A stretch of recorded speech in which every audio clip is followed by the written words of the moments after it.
Good morning. Morning, Grace. Good morning, Steve. How's everyone today?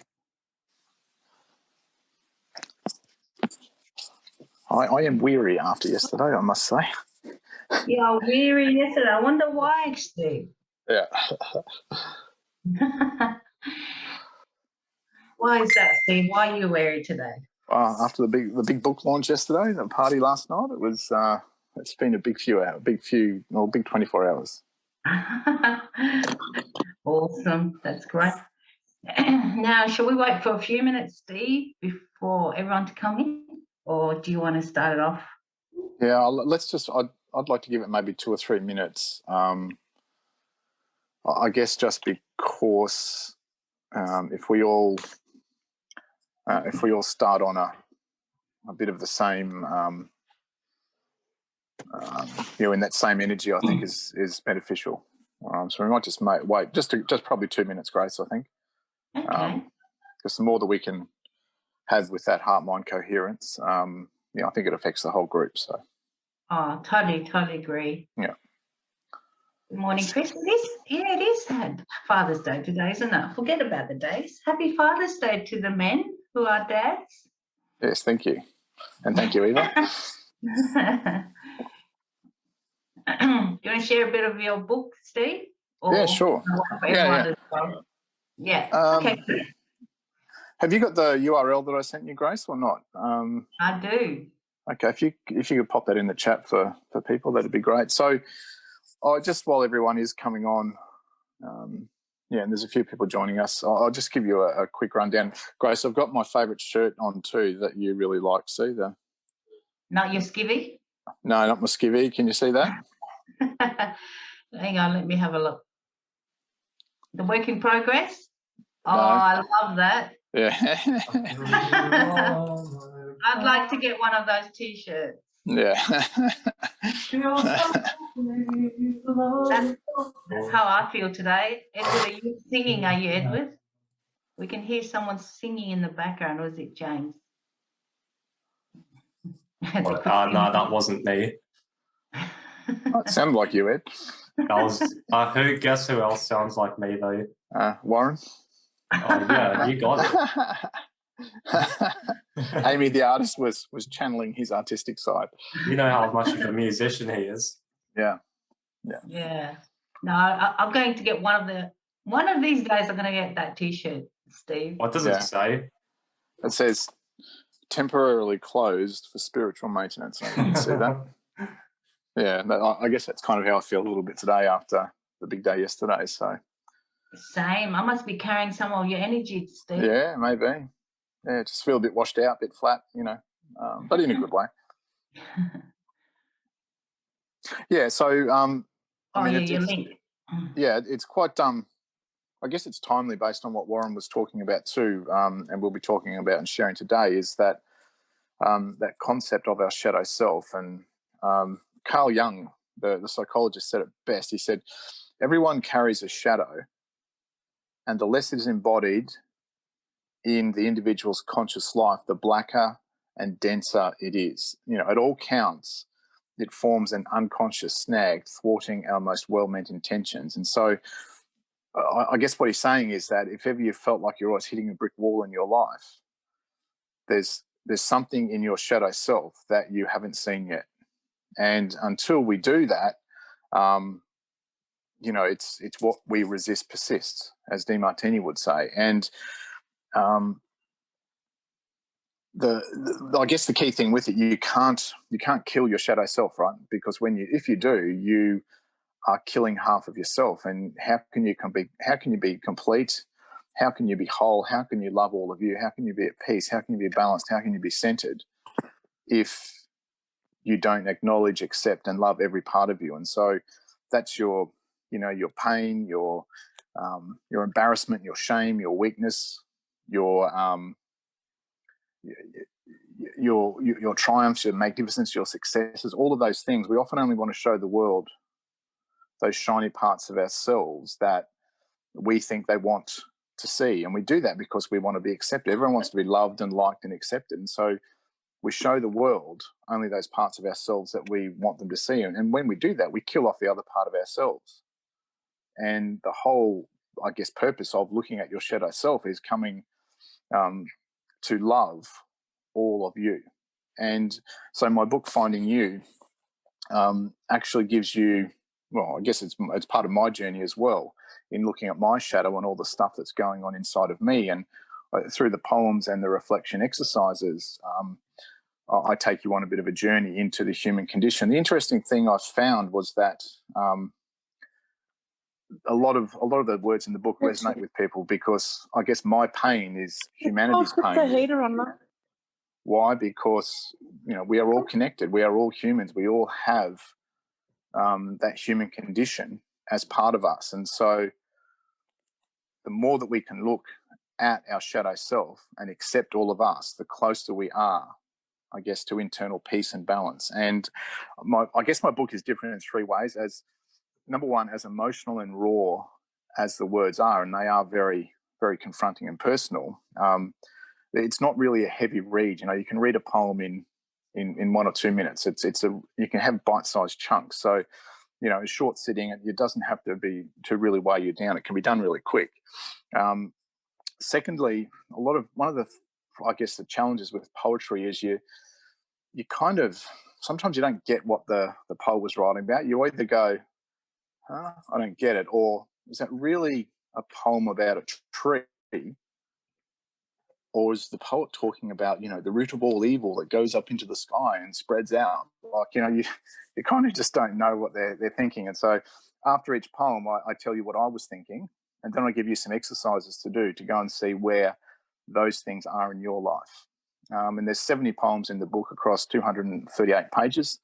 And so it's my contribution to, I guess, to that field of your shadow self and knowing yourself, so that you actually get to look inwards. Because the other problem with the human condition is that when we feel bad, when we feel disquiet, we often look outside of ourselves for a solution. I'll go and buy a new dress, a new shirt, a new boat, a new car, find a new partner, a new house, a new job.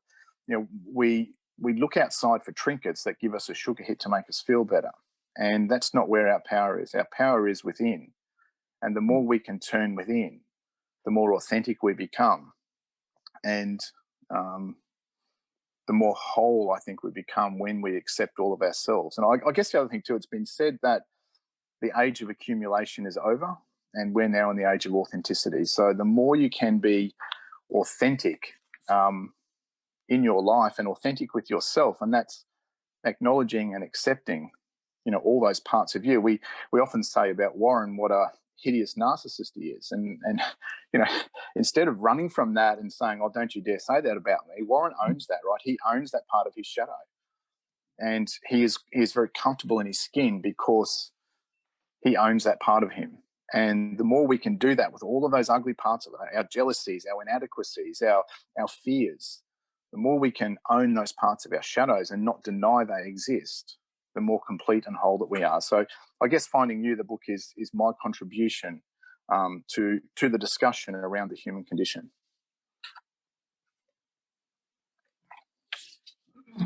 Well, I myself love your book, Steve. It speaks on the heart, and you see the human side. We forget that we're human, and we're trying to ascend and doing transcendental work and things like that, and we forget our humanity. And so reading your poetry, your book, it just gives it that clarity of we still live in this 3D, and how do we function and how do we relate to the world around us, and yet still be working through ascension and having that spiritual experience and dealing with all our stuff.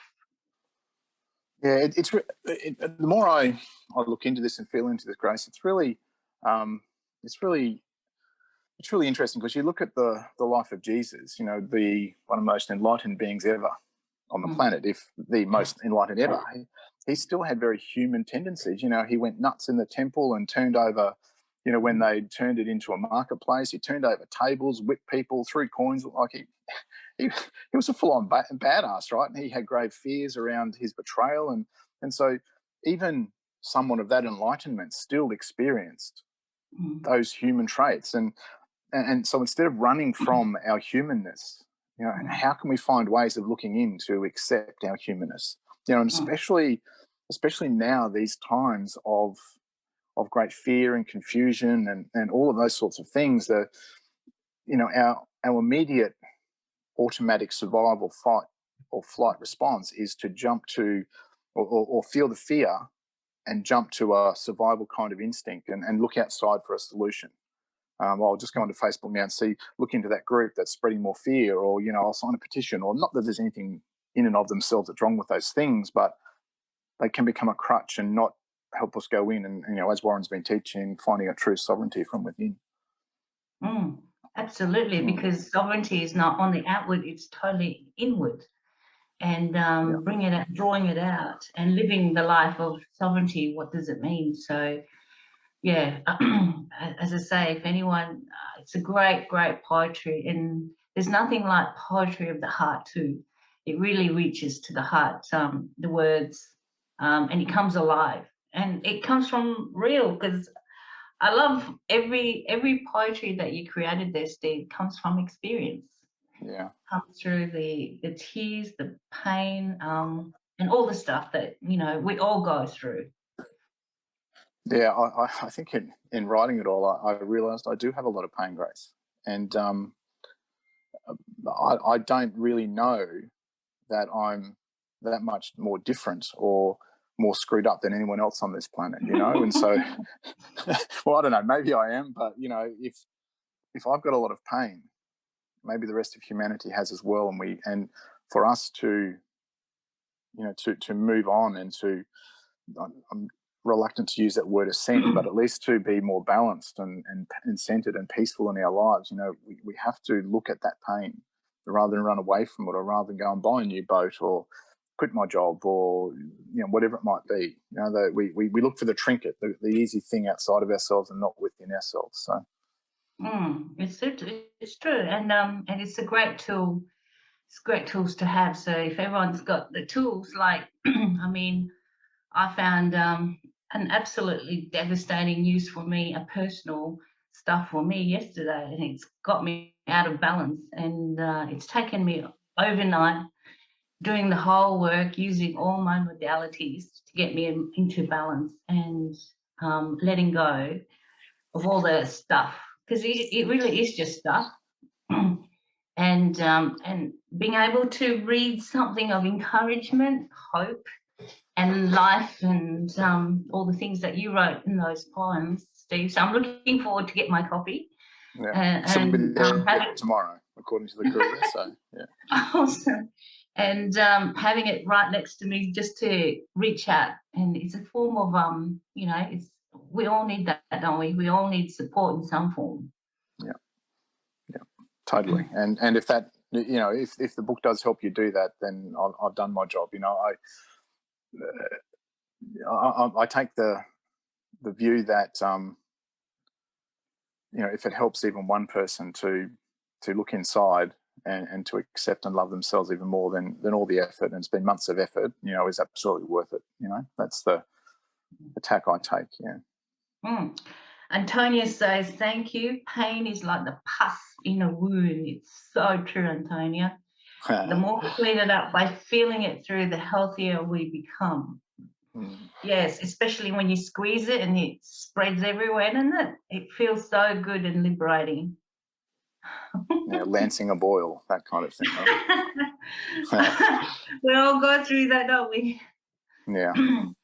Yeah, when you look at it, I was watching this video of metaphor, you know, those butterflies and the process that they go through, the changes they go through, the change of shapes, colors, even the substance of the body. Isn't it amazing? And yet we forget, because we kind of look similar, but again, in our inward parts, we constantly are changing, totally changing every moment. When you look at the cells, our cells die and gives birth and rebirths, and we forget that we have growth in ourselves. I think too that using that caterpillar analogy, Grace, like we've all seen from, I don't know, grade 5 science or whatever it is, you know, the butterfly emerging from the chrysalis or whatever it was, whatever the, you know, and that's not an easy process, right? You know, and that whole thing of, you know, going from a grub to a, you know, a chrysalis and then that coming out in the butterfly kind of thing, like that's not easy, like from just observing it. And, you know, as you would know, Grace, a mother of 4, birth is not easy as well, right? It's way. Especially the natural ones. Oh. Yeah, I've been very close to 4 births myself, and it was horrific. I got to tell you, like it's you know, so change and going through a process it's painful, and that's part of that human experience that we have here. You know, and yet you often say we are pleasure seekers, and that is so right. And the problem with that is that being pleasure seekers, we ignore the pain. And when we do that, we're denying part of our experience. And I was reading something the other day when they were saying that, you know, there's it seems like there's a war going on the planet and it's freaking people out. But, you know, 90% of 97%, I think they said, of human existence has been about war. And yet we are in a different sort of war now, but it's freaking a lot of people out, yet it's almost a state of normality, you know, that we're at war. And I'd even go so far as to say, Grace, we're kind of, in many respects, at war within ourselves. And yet how can we expect, and you know, you look at most families, there's big conflict within families, right? And so if we can't be at peace within ourselves, if we can't be at peace within our families, and yet we look outside and we expect there to be peace in our world, we're kind of, you know, our sugar hit or our addiction to the pleasure is really unrealistic. True. I love what Eleanor says here. It's so easy to love others, but very difficult to love ourselves. That's what I find difficult to master myself. So she's in work in progress. You're not the only one, Eleanor. I was just thinking about that this morning too, about loving myself, valuing myself. It is easier to love others because, again, that's going external, extrinsic, isn't it? It's difficult to go inward. It's so easy to talk about the inward journey, but you know, when you actually do it, when you actually practically do it, it's not an easy thing to do. It's just like letting go of the pain. Just let go and allow the pain to go through, and just thinking about it. Yeah, sounds really easy, but letting go, it's okay. If you have to let go, is it easy to let go? And that's the conundrum of it. But yeah, going back to going inward is just something that's just, and when you do go inward, how easy is it to get out as well? Your mind kicks you out constantly. So I've been practicing with Christine self-remembering. Self-remembering is purely a simple process of looking inward and be conscious and be aware how many times your ego kicks you out. And just be aware what's going in your thoughts, in your heart, in your emotions, your pain, your pleasure, everything that's going inside of you, just remembering every moment. Because again, that's just really practicing the power of now, isn't it? I wanted to share this with you and everyone, Grace, this morning. We talk about you know, the Tao, do nothing, and just to just to go on a little bit of a tangent here. You know, do nothing and all will be done for you. This morning when we got up, there was stuff around, and we'd put a lounge out on the grass for people to sit on, you know, guests who came around for the after party. And when we put the lounge back, there was a whole lot of fluff and crap on the grass that had fallen out from underneath the lounge. It's one of those wicker modular lounges, and I went, fire, there's something else I've got to go and do and clean up. And so I was sitting having my coffee and I thought, I'll pack it, I'll just leave it. And then all of a sudden this bird came in, hopped over to that ball of fluff, picked it up and flew away, like obviously for their nest.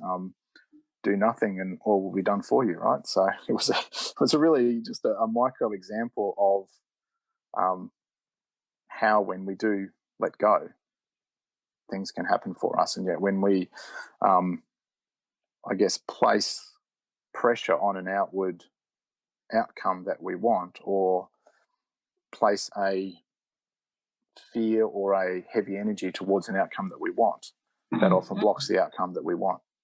And we're so addicted to that sugar hit, it's got to be this way. I'm so attached to that often when we step back, things do happen in the way of the Tao. Yeah, exactly. And we forget that we have a lot of guides around us. We have a lot of helpers. So we can reach out to the archangels. We can reach out to our guides. Everyone, the whole universe is conspiring so that it lifts us up. It lifts up and it lightens us up. And it's just a matter of recognizing and discerning. Because the ego really wants to pull you down, wants to keep you earthly, wants to keep you heavy, and wants to stay solid. But we are transient beings, we're sentient beings, and just allowing it to just let go, and just it's just a matter of swapping which side you're going to go or which train you're going to hop on. It's a lot easier to hop on in the in the higher self than hopping on the ego. I mean, obviously we have a choice, but also we can experience what the ego is like too, and merge the two. So it's a kind of a tricky part, but I think that's why I love your rule number 6, Steve. Rule number 6 is that you have to have humor. We are crazy species, aren't we, humans? It's actually easy to walk the narrow path, but we choose to be attached. We choose to not let go and just keep our broken toys. Yeah. And it's interesting you say that about rule number 6 and humor, Grace. That's also part of the human experience, right? And why shouldn't we be doing more of that? Having that doesn't mean that we have to be flippant all the time, but taking time to not take ourselves and life so seriously is a good way of letting go as well. Well, my kids ask me, so what happened to you, Mum? So you were crazy, insane, and I did whatever I wanted when I was younger. So what happened to you now? And I say to them, well, adult happened. Adult you happened. guys. Yeah, definitely the kids. I actually totally changed when I had children, because I had that responsibility. I had the responsibility of 4 souls, and I took it seriously. And it's just the time that I really let go and look at it in the humorous side that it's a lot easier to let go. Really, really let go. And the biggest thing I find working with people, the biggest thing is the judgment you put on yourself, and the guilt and the fear that you place on yourself. So working with others, that seems to be come out time and time again. It's the judgment on yourself. So where is that in your shadow? That's our challenge, isn't it? When that's the case, when that judgment comes up, when that guilt comes up, there's things in our shadow we haven't looked at. Yes, totally. Yeah. And it's okay. It's really okay, all the shadows. And it's not dirty, because perspective is that dirty. We're naughty boys and girls, aren't we? Yeah. We're rebellious and all that stuff that we label. We label all these things that we're here to experience. We're here to let go of our karma, whatever happened in the past lives, and just let go of all those things. Really let go. Well, that's it, isn't it? I mean, you're not nice. And that's okay, because sometimes you are nice. And we're a combination of both those things, right? We're a combination of the wonderful, generous, sharing, giving person, and we're a combination of the asshole, who doesn't want to share and is selfish, and or is a narcissist, or whatever it might be, right? We're a combination of all of those things. Yeah, we're all that. Yeah. And we've got one another to practice on each other. So yeah, we're good mirrors, aren't we, for each other? We're really good mirrors. Yeah. Yes.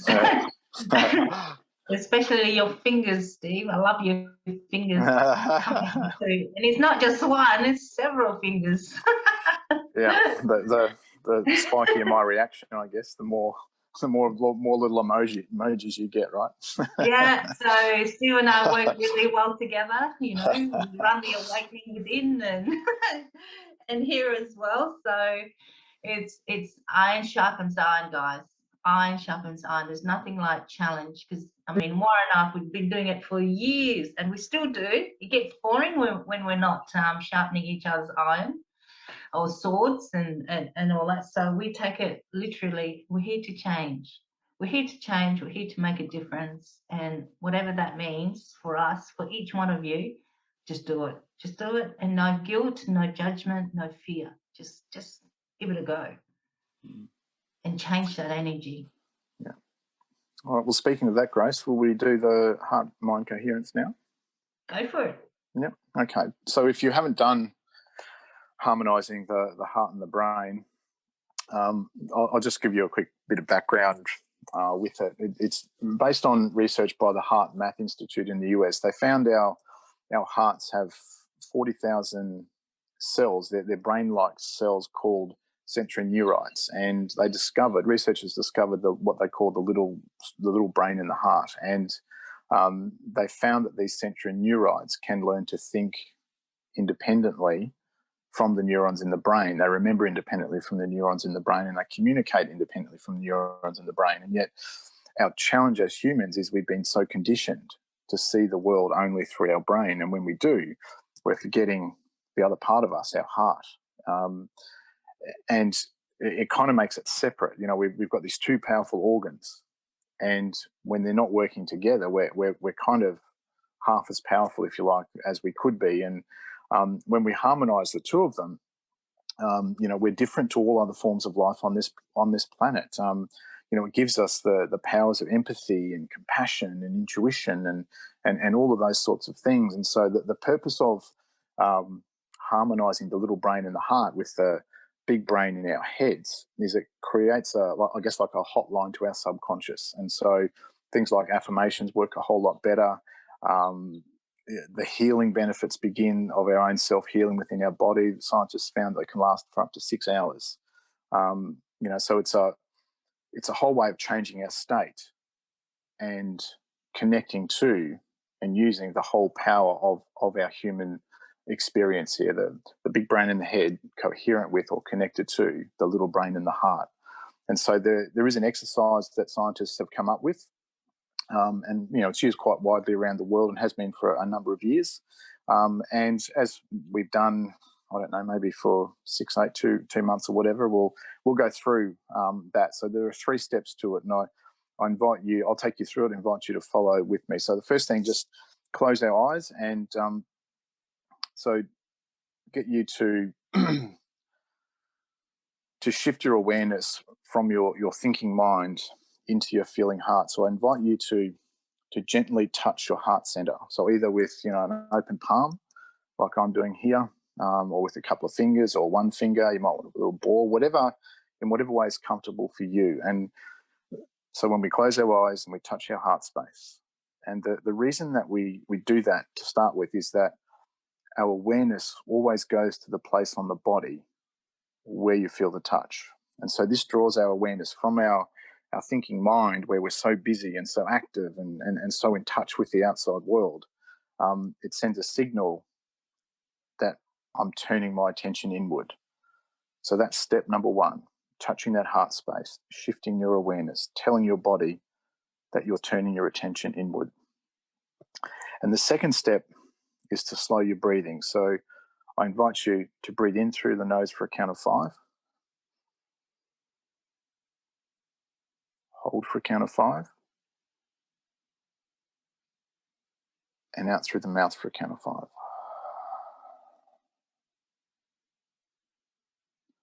And again, in through the mouth for a count of 5.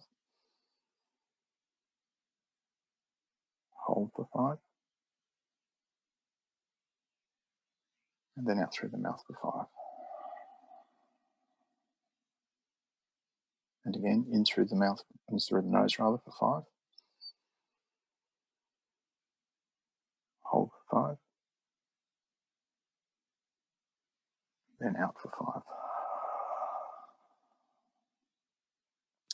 And when we do this, tells the body that we're in a safe place, and because the only time that you would ever breathe like this is when you feel safe. So it's a signal for your body to let go of all the stress hormones, the feelings of stress, and it awakens the healing chemistry within our bodies, because really our bodies can only do one thing or another. We can either be in stress, fight or flight mode, or we can be in de-stress. So it gives the body permission to awaken the healing chemistry within. So I'd invite you again to breathe in for a count of 5.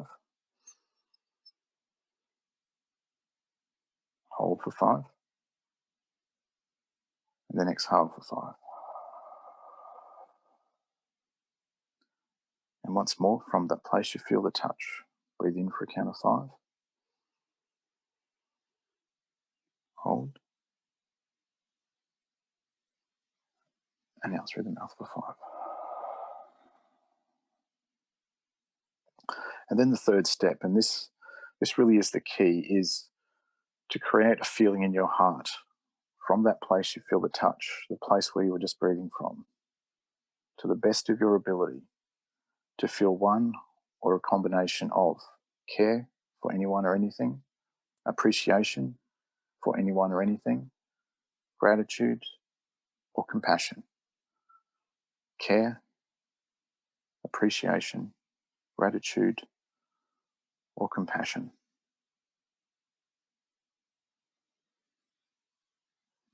So these 4 words trigger, scientists found, they trigger the connection between our heart and our brain. So to the best of your ability, feel one or a combination of care, appreciation, gratitude or compassion for anyone or anything from the place you feel the touch. And I'll just be quiet while you sit with that feeling.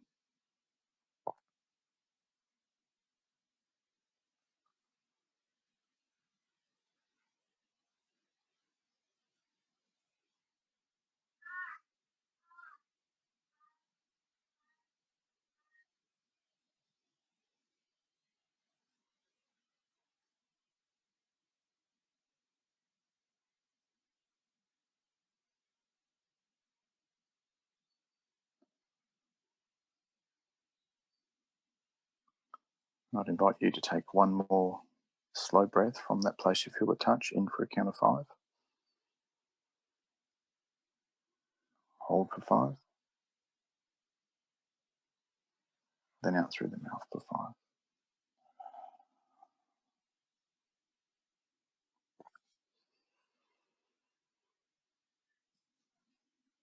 That's the heart-mind coherence technique. You should now be coherent. That was beautiful. Does everyone feel love inwardly?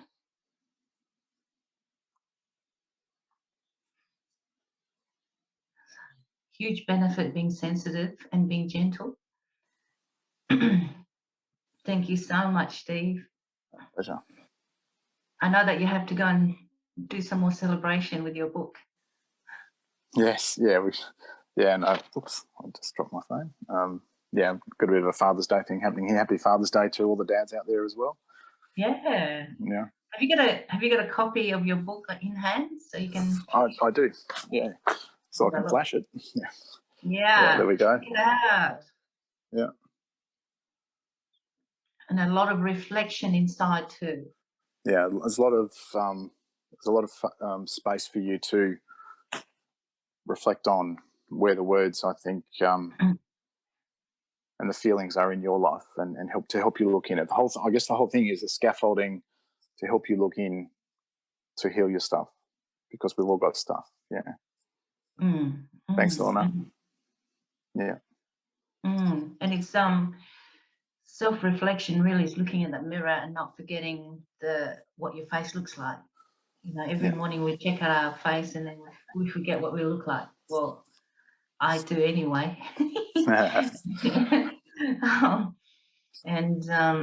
Yeah, we're about reflection. We're about looking and seeing what we can do. Because again, we go through a lot of stuff. We do suffer. You know, when people say they're okay, are they really okay? Because again, the mask that we wear, and you know what we want to show others, because we don't want to, you know, everyone's too busy doing their stuff, and who has got time to listen to you? Yeah. Christine.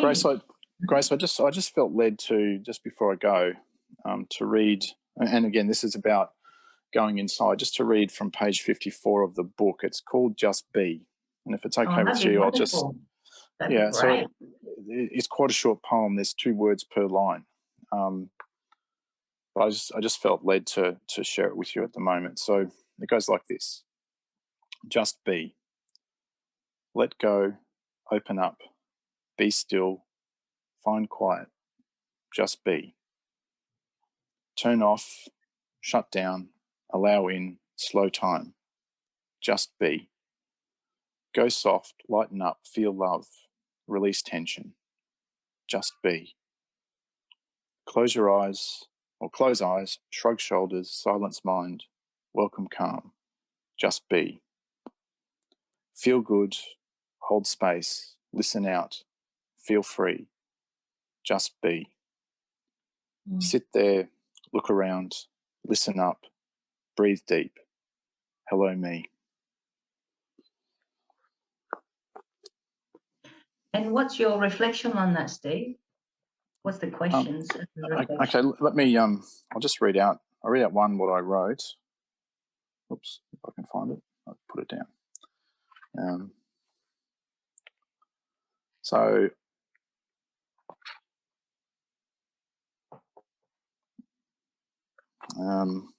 what I write, so my reflections on that, I said here on page 55, when was the last time you sat and let yourself just be? In our fast-paced world, this kind of self-care is vital. After all, how can you possibly get to know yourself and your shadow self if you don't take the time to look? I said, I've gotten better at it, but I still got a long way to go. If I let my mind race, there's always something to do or some place to be. And as you and I have had many discussions about this, Grace, that I do have a very busy mind, right? And so my message to myself, and I guess to everyone, is to just stop, just be still with yourself, just be.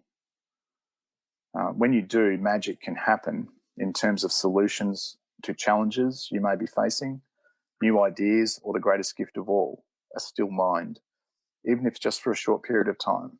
A free and still mind is a beautiful thing to help your inner light shine. And so in writing that was what I had in mind when I wrote it. And so then the next part of it is your reflections. What I ask you to do or suggest you do here, I've said time yourself 5 minutes. Sit there, just be. When the time is up, note down in the space here whatever came up for you. And the really interesting thing is you might find that in the first 3 minutes, the shit that's in your mind, you know, I've got to do this, got to do that. And it's really hard to switch that off, right? And so just being able to do that, to stop and be still and note down, be self-aware, is a really important thing to do. And so the next part after that, I've got what blocks you from your just be moment. So again, it's asking you to look at your life. And then the third thing is what does just being look like to you? And what would be your ideal place to just be? You can just be anywhere, at your office desk, in the city. For me, the ideal place is the beach. That's where I like being. But I mean, even doing the heart-mind coherence we were just doing, that to me is a really, I'm just being a human in this experience, in this world. And so I just really believe the more we can do that, the better our world is. And the better our world is, the better the world is. And so I just felt led to share that with everyone. Yeah. That's great. Well, I'll put the link on the chat, guys. So if you want to check it out, have a look at Steve. He calls himself Steve Vincent. Let me explain that. Yeah, I do get some questions about that. people go, oh, why the name change? And they think there's some great spiritual, esoteric meaning behind it, right? But Vincent is my second name after my dad, right? And I don't know, I was just playing with the title of the book one day, and I just wrote down my first two names, Steve Vincent, and I went, oh, that sounds really cool. And that's it, right? There's no great spiritual revelation. I thought it sounded like a cool writer's name, right? And they're both my names. So yeah. I think it's got a wonderful ring to it, Steve Vincent. Than Steve Plummer. Yeah. I know. It sounds like a writer's name, and when I even saw it on the, I sketched that on the book like that, and I went, yeah, that's it. Right. It's there's no great spiritual revelation or deep inward thing. It just sounded cool, and it's also my name. Well, that's the beauty of being a creator. This is our playground, and how we play it is how we want to play it.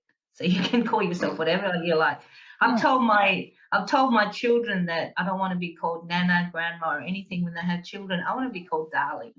And so instead of Nana, Grandma, I'm going to, put it in their minds that I'm calling me Darling instead of Nana. So yeah, we do have an important response to that, Grace. Someone has said, and I'd say that's never happening. Oh, that might be from one of your children, perhaps. That's Edward. They've already told me that that's never going to happen, but we'll see, hey? Yeah, come on, Ed. Come on. Imagine the little kids calling me Darling in the shops, so I think that would be fantastic. To be fair, I'm sort of on Ed's side. It's a little cringeworthy, but anyway, each to their own, Yeah, thank you. Well, I think it's a lot easier to say darling than beautiful, isn't it? And it's a lot easier to say grandma than either of them. Oh, Dal, I think that's even worse. It's even more cringeworthy. Well, we can create whatever we like. So I'm sure there's a lot of things that my children don't like what I do, but that's all right. It's my universe. It's my world. So they have to get and it's your sovereignty, Grace, right? It's your sovereignty too. Yeah. Absolutely. It's my sovereignty. No one can take that away from you unless you give them permission. That one word is making us smile. Is that darling, Antonia? Yeah, or Dal. Dal. Yeah, one person. They're laughing at the ridiculousness of it. They're smiling at that. Yeah, one person's smile is another person's cringe, right? In the tapestry of the human experience. Well, again, talk about the balancing. Edward comes on. So for those who don't know, Edward is our third child. He's one of the twins, and he came second with the twins. So Edward does, for those who listen to youth business and training, Edward does a lot of training on that one as well. So no, that's wonderful. So does anyone want to take a mic, see where it takes us? We've got a few minutes before Warren comes on board. And everybody, I encourage everyone to buy that book. It's marvelous. Thanks, Grace. Thank you. It's been wonderful to witness his journey. It's been a joy.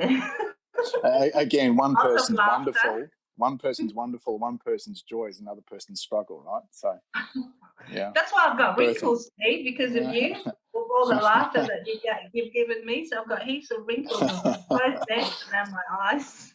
I'm going to start this is going to be called Sweetheart. Grace is going to be called Darling.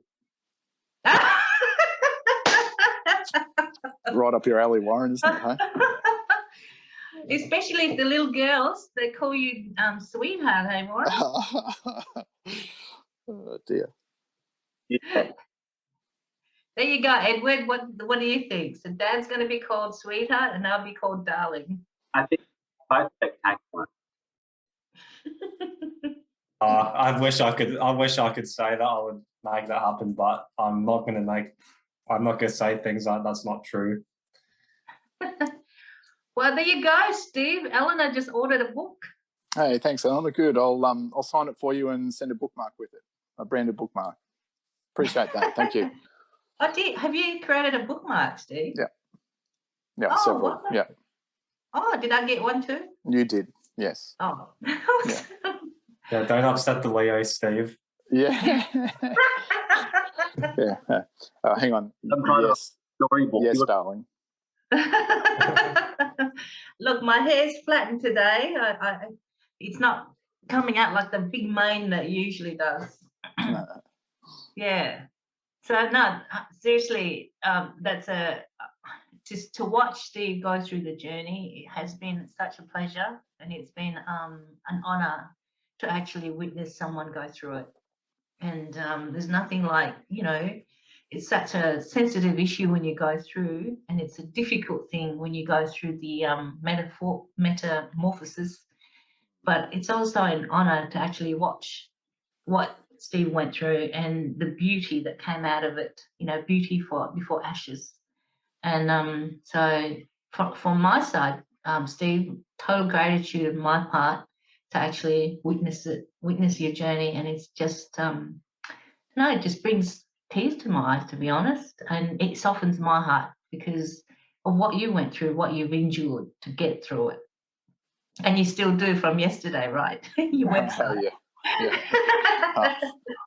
Yeah, don't start me. All right?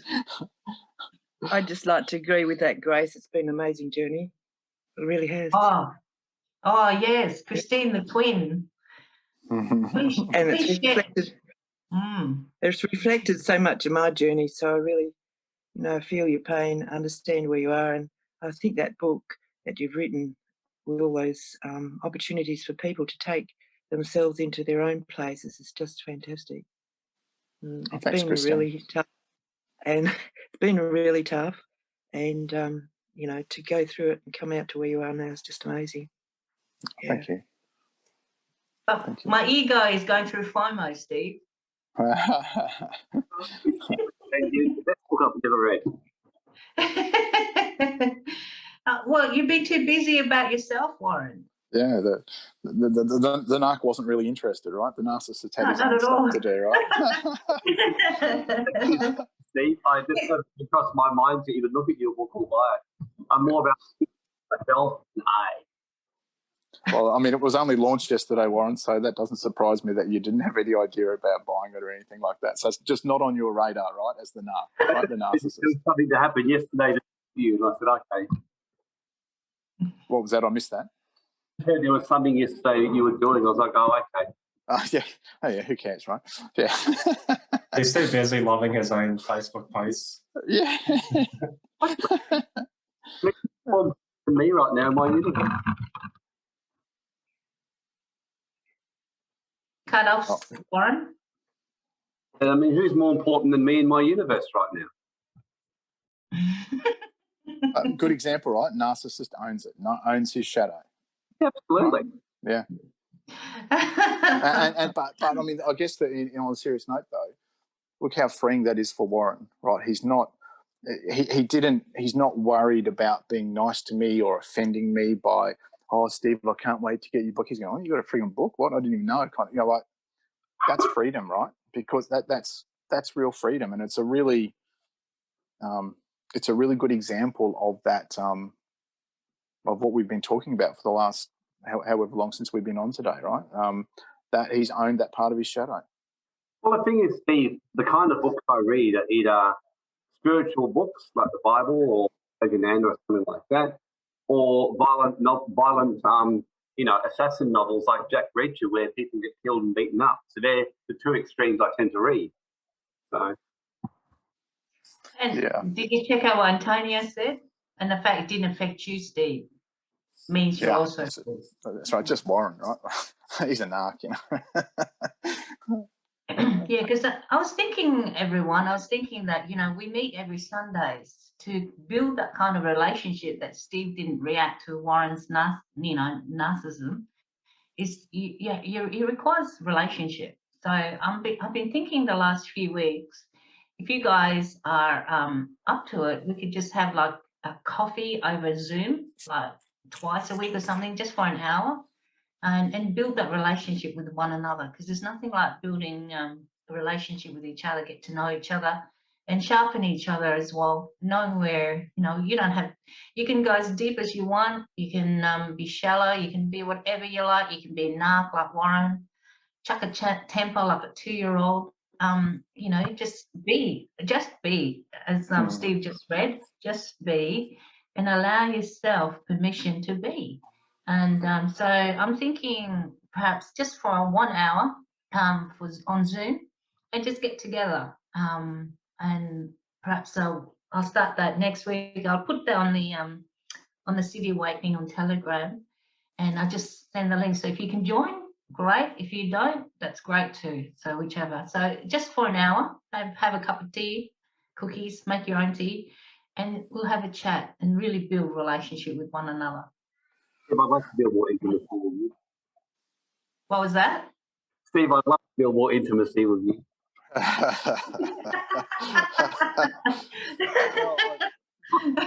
I won't say with the same enthusiasm, Warren, that back at you. So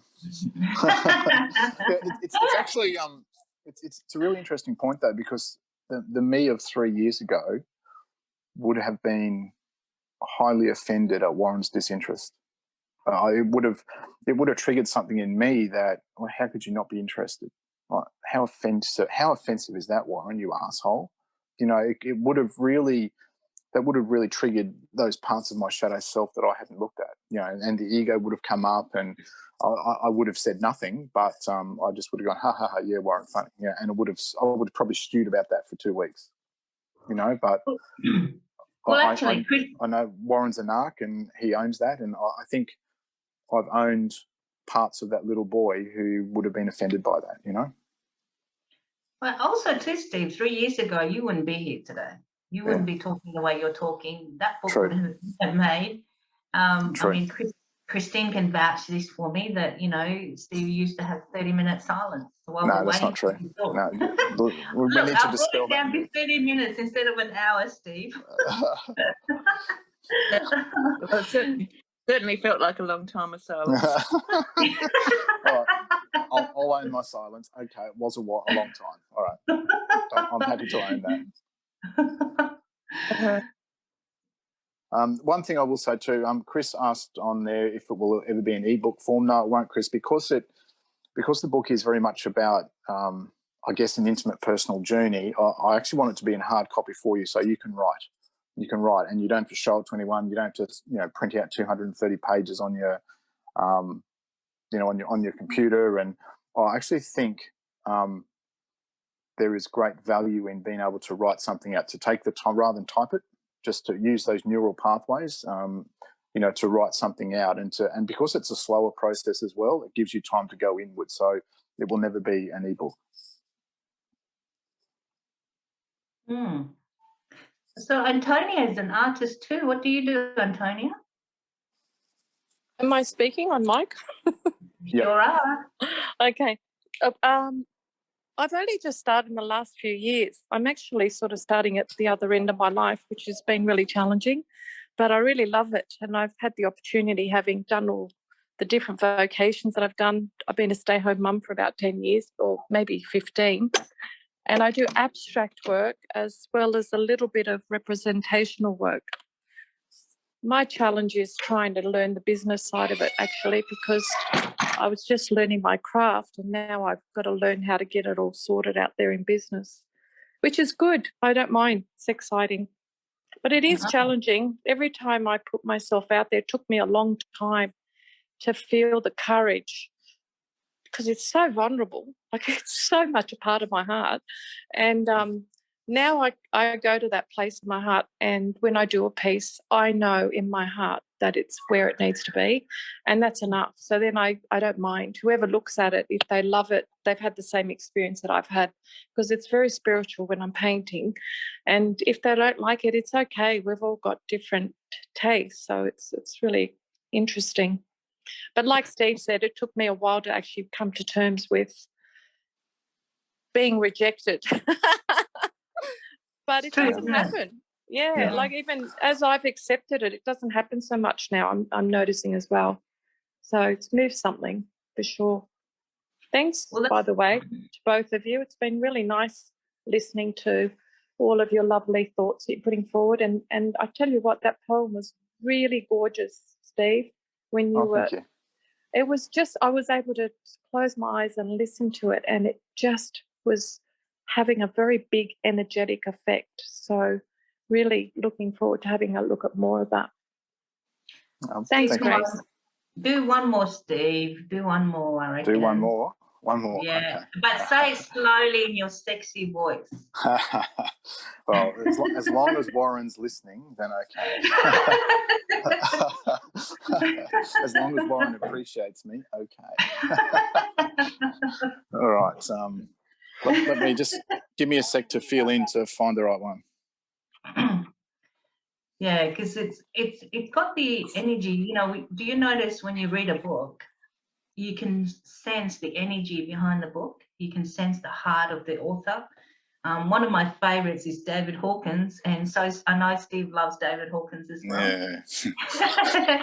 Yeah. And David Hawkins, his writing is that he invites you to read the book, and he doesn't say it was all about him. What he says in his book is that you are the writer, the co-writer of this book. What you are reading, the writer and the reader are one and the same. And so this book came in your hands because you're ready for it, and you're ready to manifest this and to draw it out of yourself. And from going from outward, inward, and then reaching inside of you and drawing from within. And so, again, with this one, I just emphasize this book with Steve because I know him, and it's just the process that you go through and the reflections in it. It's you know, it's just it's changing. It makes a change in your life. Actually, just to add to that too, Grace, and what Antonia was saying about the nervousness. I remember, you know, about putting yourself out there. I remember you and I having a conversation. I was so fearful about what people would think. You know, gee, it's not very manly to write poetry, and your response to me was really interesting in that. Well, how do you think a musician feels every time they perform a new song? They don't know if people are going to like it or not. You know, and again, you think of the Rolling Stones. You know, did they know that Satisfaction was going to be a great hit? You know, that people still sing it and so forth. You know, so yeah, the answer is you don't know. You know, and I go back to we mentioned about what Shaquille said. Everything in life is a risk. Mm-hmm. You risk nothing, you achieve nothing. You risk something, and risks like being laughed at and ridiculed and displeasing some people, then you achieve something, but you don't achieve something for everyone. Oh, by the way, Steve, Tanya agrees with me. Bring out the audio and use your voice.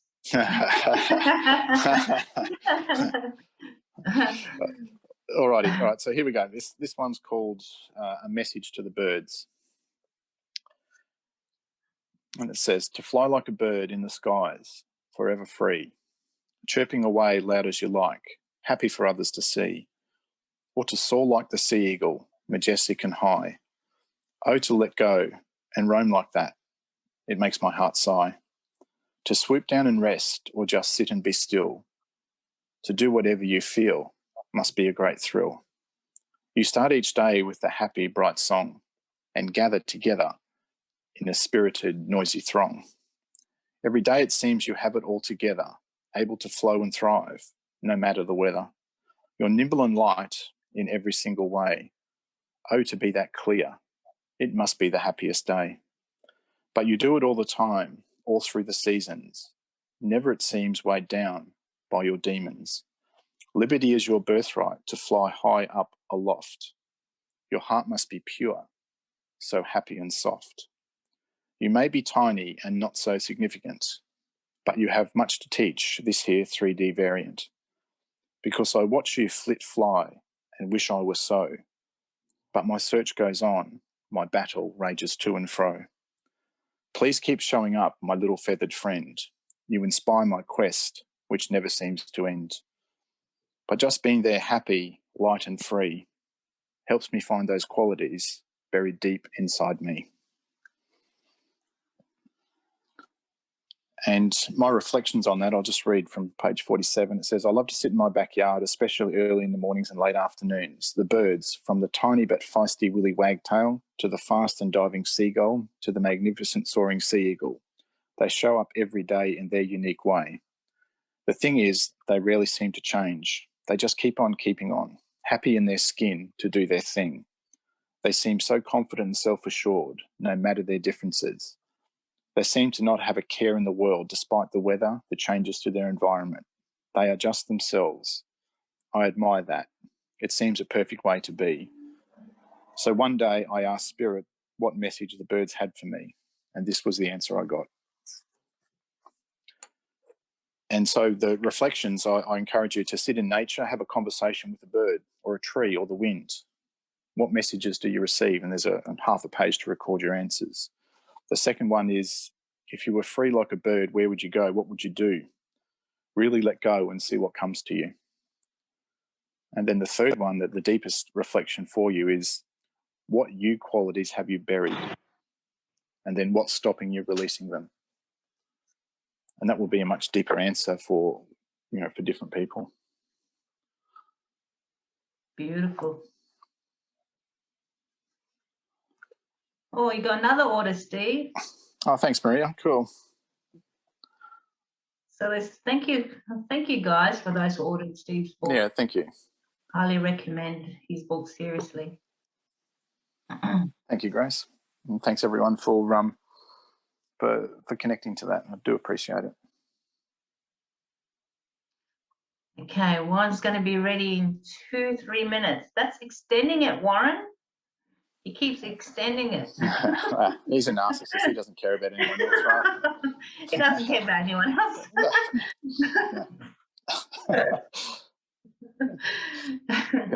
I could have changed the line and to be like Warren, a narcissist, happy and free, I mean, I must admit, I do get jealous. I get envious with Warren. He does whatever he wants to do. He can do it without any shame, no guilt. He'll just do whatever he wants to do. And inside of me, I want to do the same thing, but I'm too stiff, and I care for what other people think. Over the years, he's been brilliant for me, because over the years that has shattered time and time again the illusion of pleasing people. And just being with Warren has been such a blessing to smash that out of me. That's right. He's like the birds for you. Like the birds are for me, Warren is for you, kind of thing, right? Yes. Yeah, happy and free and flittering around, doing whatever they want, Yeah, yeah, exactly. And for someone, I mean, people tend to come, when we were married, people tend to come to me and say, hey, Warren this, Warren that. They would never go to Warren, isn't it? They all came to me because they're either too scared or they want to do the same thing as Warren, but they just didn't have the courage to do it. And so they would come to me and tell me about their ails about Warren. It's like, well, the list was long, right? The list is long. Right? Yeah, take the number, mate. Take the number. Oh, that's great, Miko. Letting go of the pleasing. That's a really hard one, though. A lot of us are so like that, right? We're conditioned to be good boys and girls, to smile for the camera, to do the right thing for the family, and blah blah blah blah blah blah blah blah blah. And that's a really big one in our shadow. Is just that continual people pleasing, And whenever we do that, we elevate the other person or the other group of people, and we subordinate ourselves, and we kill ourselves each time we do that. And that's one of the lessons I'm still learning, right? Yeah, because it's pure and simple that you're infatuated with the other person, that they are greater than you, and so you put yourself in the pit. Yeah. And so the issue with that is when you're infatuated with someone, guess what? It's a boomerang effect. So, for example, I know that a lot of Warren's going through a lot of infatuation. A lot of people are infatuated with Warren. But if they know Warren behind the scene, he's just normal. Go figure, right? Go figure, right? Yeah, and the thing with that is it invites challenges in Warren's life. And so he has to keep himself humble. so that it doesn't, all those challenges doesn't come his way. So it doesn't serve anyone, you know, when we infatuate with someone else. It doesn't serve them, and it just doesn't serve, you know, it doesn't serve yourself as well. So it's kind of a double effect. And I mean, I had that experience with Dr. John D. Martini when I went through my concession of training with him. I was totally infatuated with the man all the time. And I did a course, I finished his final course recently. I was still infatuated with the man. And and he can pick it up. So he was fantastic with me. When he picked it up, he just, you know what, he just ignores me, totally ignores me, puts his back on me. And it's the greatest thing that anyone can do when someone is infatuated with you, or when someone's, you know, because they would just put themselves in the pit. And who really wants to do that, eh? Yeah. So I guess my challenge to everyone this week is, where are you people pleasing? Where haven't you dealt with that in your shadow? Mm. So yeah, go from automatic to manual this week and see where that is in your life. Yes. It might horrify you. Horrifies me still. When that's why I did that. Oh, you know, like, what was I thinking? It does, doesn't it? Mm. Every time. And it always, and when you got your guard down, there it is. It comes around the corner. Yeah. But again, rule number 6. Yeah. So, Warren, are you ready now? Will you watch? I was born to be ready. Yeah. He'll say another 2 minutes, or I was born ready. Right? The narc will, either way, the narc will be there. Well, he's had his jab. I didn't say that. Jab. Let's say I was never actually ready. It's just your perception that I was ready, but now I am ready, and that's all that matters now, this current moment. Well, welcome the narc. All right, ladies and gentlemen. Before, or not that I was not ready. The fact is, I am ready right now in this moment. That's all that matters. Have a wonderful celebration, Steve, to finish it off. You. All right, thank you, darling, and have a good afternoon, everyone. Happy Father's Day to all the dads. See ya. All right, see ya. Over to you, Warren. Okay. Well, being called a narcissist, I feel very hurt right now, and I'm kind of having to deal with the process, the wounding and the pain, but that's okay. I'll get through it. So bullshit. It didn't affect you in any way. Who are you trying to kid? Yeah. How does it serve you? How does it benefit you?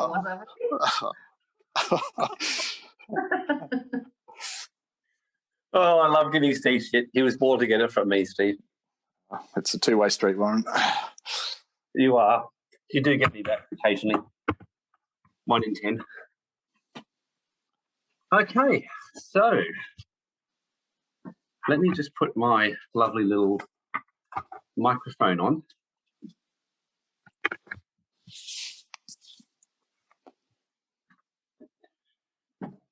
Okay, so can everyone hear me quite well? Very well. Have you got your skivvy on today? Oh, what, sorry? Have you got your skivvy on today? Not quite my skivvy. I've actually got a different one on today. So if you really want to have a look, here I am. Happy Father's Day, Warren. I think you are the best dad for the 4 boys. Oh, thank you. You're very sweet. Well, you're a good mum too, so. Well, it's funny, isn't it? I mean, I think I was actually saying today to someone, I was just talking about Father's Day and saying, well, in fact, my boys actually say, when you think about it, it's a really stupid day. I said, you know, we all celebrate it and all that, but honestly, I said, I didn't even know it was Father's Day until yesterday. So I said, that shows how much of a fuck I give about Father's Day. So they were laughing. I said, but think about it. It's just a commercial thing, you know. So I said, I just don't take it seriously. But anyway. 11/11. 11/11. So there you go. So, yeah, it's been an interesting week for everyone, I'm sure. I know for me, sharing where I'm at, just to get started, I feel like I've been absolutely hit by a truck the last couple of days. Just Friday, I just felt like I was hit by a truck. I went and lay down in the afternoon, and I never do this, and I woke up hours later. I was like, oh my gosh. Then yesterday, I still felt like I was hit by a truck. And then this morning I did. So I was going, okay. So obviously, I don't know if anyone can relate to me. I thought, obviously, I'm shifting a lot. I'm picking up the energies. I was doing I Chings. I was tuning in.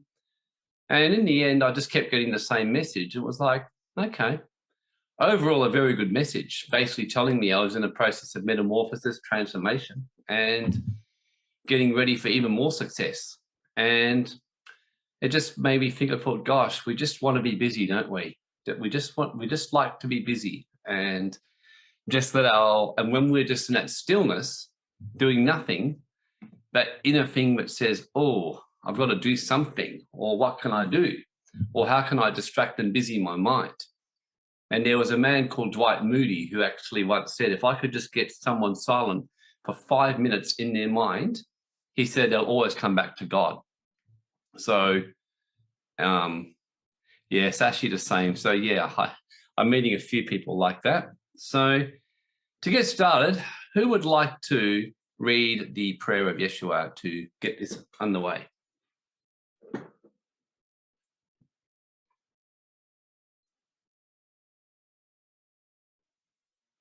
Warren, I'm happy to do that. Wonderful. Thank you, Christine. O thou from whom the breath of life comes, who fills all realms of sound, light, and vibration, may your light be experienced in my utmost holiest. Your heavenly domain approaches. Let your will come true in the universe, all that vibrates, just as on earth that is material and dense. Give us wisdom, understanding, assistance, and discernment for our daily need, and detach the fetters of faults and karma that bind us as we let go of the guilt of others.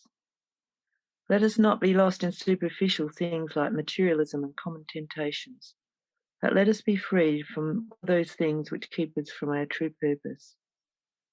From you comes the all-working will, the lively strength to act, the song that beautifies all and renews itself from age to age, sealed in trust, faith, and truth, and I confirm with my entire being. Amen. Amen.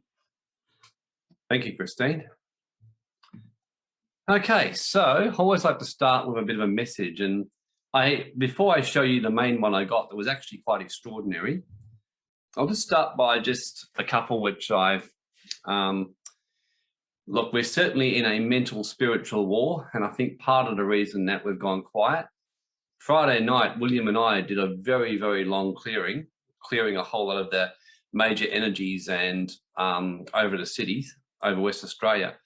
And everyone, it's been amazing the number of people I've spoken to since Friday who've said to me that there's been a big shift. People have been saying it suddenly felt less heavy. I had Jasmine messaging me saying, like, did you guys do a clearing tonight or something? And I said, yeah, why? She goes, because the last few hours I was suddenly in the gym and everything felt a lot clearer and less heavy. And people were saying that yesterday. I've noticed I slept beautifully the last 2 nights, whereas I've been feeling all kinds of astral stuff going on. So I don't know if anyone else in West Australia has noticed it, but yeah, I have a feeling that what's going on for me is just a bit of an aftermath of all of that, because one of the things I've been finding the more I study the inward secrets of transformation, when you make major shifts, you have to give your body and your energy time to catch up to the shift. And that's definitely something that's been happening for me. I've been noticing a need just to go completely still and allow things to shift and things like that. Anyone who here is in West Australia, and I'm just curious and has noticed that, I've had about 5 or 6 people mention this to me who didn't even know what we were doing, but they felt just the last couple of days things have been a little bit easier than they were before. If not, that's fine. I'm just curious who's felt it. Because I know, because Raymond and myself, and when we've been doing energy readings, are getting the highest readings we've ever got in West Australia. And Raymond said the highest he's ever got in any city anywhere, what we're seeing at the moment. So, yeah, Emily felt it from Melbourne. Yeah, wow. Serena was subtle. Yeah. Yeah, it usually is subtle, these things, usually very, very subtle. That's when you know it's working. It's really spectacular. It's normally just very subtle, but you feel the shift. We'll share more about it because Grace and I and William are talking about doing another clearing together. We can't do one tonight because there's various things going on. But, you know, hopefully after Grace's webinar tomorrow, we're looking at doing one so we can actually do one as a group together for city clearing and continue on the series that we've been doing to teach people for their various cities. So yeah, look, our battle is not flesh and blood. And that's actually an exciting thing for me. I mean, if right now we were going to be going against the governments that we're seeing in front of us, I would be very disheartened, because you can see that the governments are planned beautifully. They have put everything in place immaculately. They haven't done a lot wrong, really. They've got people dependent on the Centrelink system, on the electricity system, the financial system, the health system, everything, and have the guns and have everything. So if it wasn't for the fact that I knew this was where the battle was, I will admit I would be probably the most discouraged of anyone. Whereas because I know this is where the battle is, right now I'm actually feeling really good about the whole thing. I'm like, this is going to be a fantastic win, and a transformation that's happening in our society today. So that's the first word I'm giving. I feel right now we're in a major transformation, and just we're keeping in mind that things in the physical can take longer to happen than what's happening in the spirit. You can often do something in the spirit, and it can take anything from 6 to 12 months or longer to actually manifest in the physical. But I can see a lot happening over the next couple of years, especially in Australia, in parts of America, and things like that. Because once you can shift out these realms of evil. So there's two main words or messages or downloads I got for the day. So yeah, and just keep that in mind. When you know where the battle really is, the physical is the easy part. Once you win in the spirit, the physical is the easy part. And that's the thing to remember. So this was a strange one I got, and I was very surprised I got this, but I've just learned not to question it. This was the first one that I was given this morning when I did my tuning in. So the words that jumped out for me was, he shall offer it without defect. And what this is saying is that if we're going to be doing any kind of offering of service or anything from our heart, we do it from a pure heart. In other words, we do it without defect.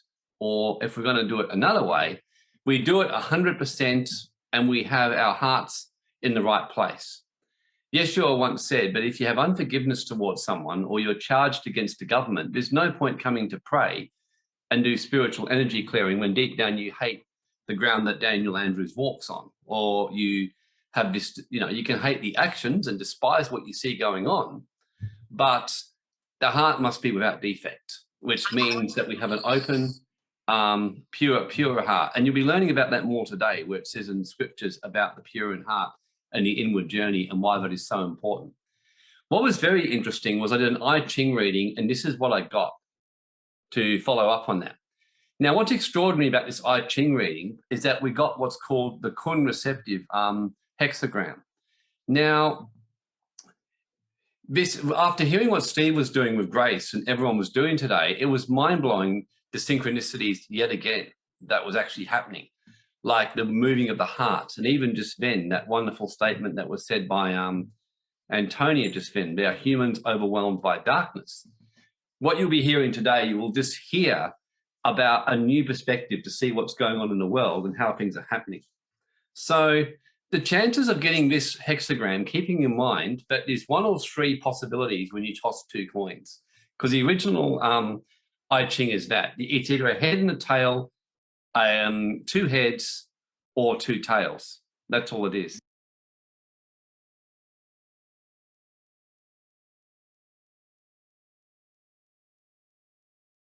Basically, the chances of getting this is 1 in 729. That's how low, probably about the same odds you have of dying from COVID. So 1 in 729. In other words, it's a very, very slim odd, the chance of getting this. So the fact that we got this hexagram today means, and the fact that we got what's called an unchanging hexagram means we really take this seriously, because this is a very, very rare hexagram to get, very rare.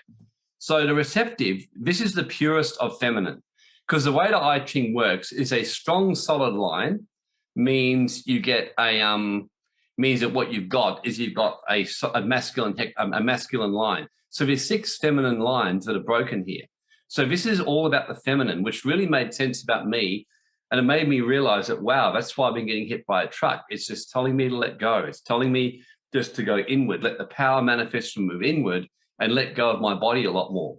And I realized I was still more attached to my body than I'd realized. So that was the first message I got from this, that to be less attached to my body and more attached to the higher mind and more attached to my spirit. So then when you go and actually read the I Ching interpretation of hexagram number 2, so this was the original reading, the receptive. So it's talking about inward yielding, letting go, creative awakening. Now, being an unchanging hexagram, it's so rare. These are the key words that jumped out at me. Do not lead, but follow. So don't lead, but actually follow. So without changing lines, it's important to be open and acquiesce to others. There is not a lot you can do to change a situation, but your patience and receptivity is all that is required. And I think that's a fair call right now. There's not a lot you can do to change what you're seeing in the physical. So whether you're in Sydney lockdown or Melbourne lockdown, whether you're in Perth where you're free-range sheep in the paddock, or whether you're over in Canada right now and basically lockdown in part or whatever, there's not really a lot you can do other than shift your perception and go inward. That's all you can really do. So if you're open and truly interested in serving and not taking, you can make something out of the fertile valley. Now, then I went to the James de Corn interpretations, because this is the more purest original I Ching. That's just someone else's interpretation. So this is the exact meaning of that hexagram. Success through the docility of a mare. Sublime success is another way. So Willem Baines, Legg and Blowfield are 3 of the main I Ching interpreters, 3 of the best. So yes, Sashi says the lockdown has given me the opportunity to go within. Do you know, Sashi, I'm every single person I'm meeting who's could feel this coming and was more advanced, said the lockdown changed my life. We went deeper. We let go of the outward more than ever before. Our creativity came back. I mean, Steve Plummer was writing poetry, you know. Antonia says about the tribal elders were saying to come out of the patriarchal period of leadership and to embrace the matriarch. Yeah, look, I agree. I see we're entering into a period where the masculine and feminine dance together. That's more how I describe it. So it's not a patriarchal period, not a matriarchal period, but where we dance together, where the feminine brings balances to the masculine, but embraces the leadership, the divine leadership of the masculine. Because as Grace will tell you, one of the reasons why, even though she and I were so different when we were married, it actually worked incredibly well considering our differences, was we did that. We danced together in a way. I allowed Grace's feminine to guide and teach me as a shaman, but she allowed me to lead in my masculine direction. And she'd even say to me sometimes, I so disagree with what you want to do in what we're doing together, but I'm going to follow you, okay? And you're going to be accountable as the man if this goes wrong. But she goes, I'm going to submit to it. And it would actually be so powerful, because I stop and think, oh shit, okay, I'll really reconsider. Am I on the right track? And I would do that. So we actually learned to go deeper, and we learned so much about the masculine and feminine. Grace had a lot of issues with the masculine. I had a lot of issues with the feminine. And I learned to respect and honor the feminine leadership. And when the feminine told me they said something was wrong, whereas before I would just tend to assume they were stupid, I would learn to listen. Equally, Grace, who naturally would be like, I won't submit to any man, learned to work in submission to the divine masculine. So this is what I see we're moving into. And this is what this hexagram is giving us, the masculine and feminine dancing together and learning to work together and moving beyond everything. So if a superior man undertakes something and tries to lead, he goes astray, but if he follows, he finds guidance. Isn't this interesting? It's favorable to find friends in the west and the south, but to forgo friends in the east and the north. So it's interesting that the east and the north are having so much of the trouble right now, whereas the south and the west are doing a lot better. So it's just so many things that are interested in this. So it's favorable though to work together. So it's a great time at saying, advantageous. So it's a prosperous one, provided you submit, you lead, and you listen to the divine. Right now, I feel like a bomb's hit me. I still do a little bit, but I'm just submitting to it. And I'm actually noticing by submitting to it, I'm just feeling really centered right now. I'm in a really good place. So I'm just not trying to force anything at the moment. So then the image which says, the superior man has breadth of character, carries the outer world and embracing all things. the greatness of character to bear of everything in the world. I mean, what a fantastic message for us right now.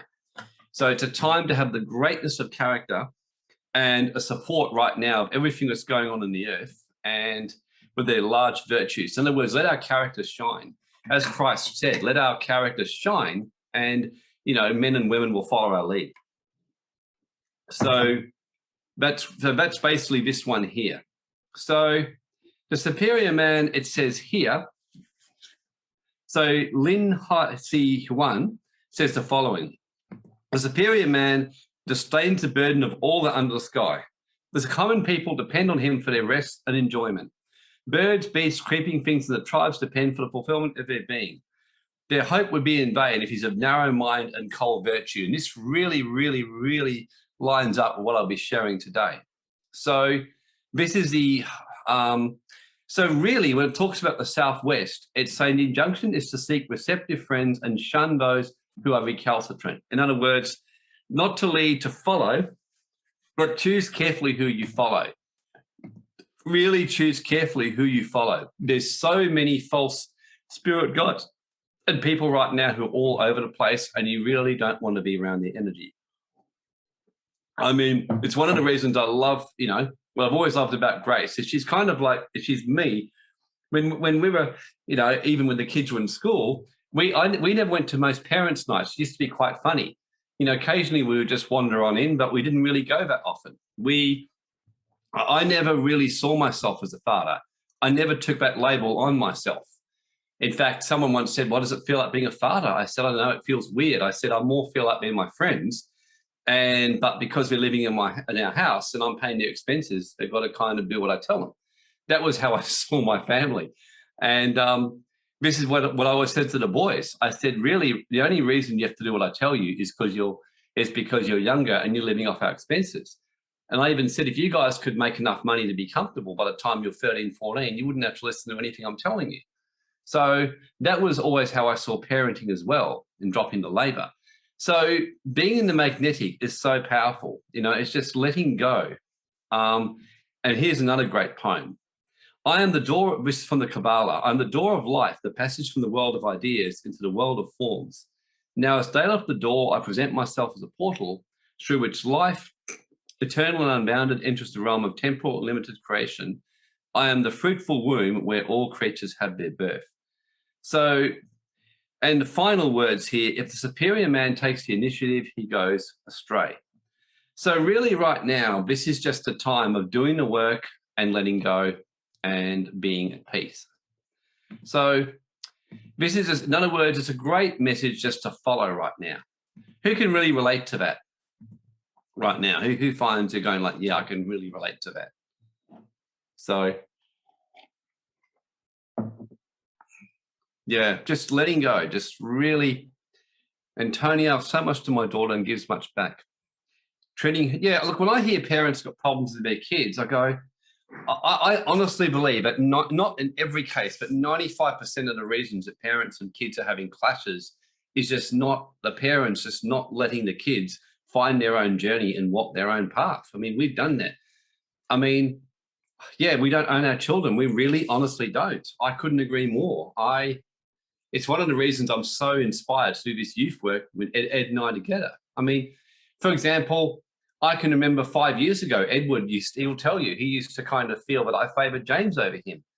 And I can remember one day saying, well, yeah, I kind of do at the moment because I feel closer to him. But in saying that, I also said best part that with Edward, he's now found that in business, he and I are like soul brothers. We really work well in business together.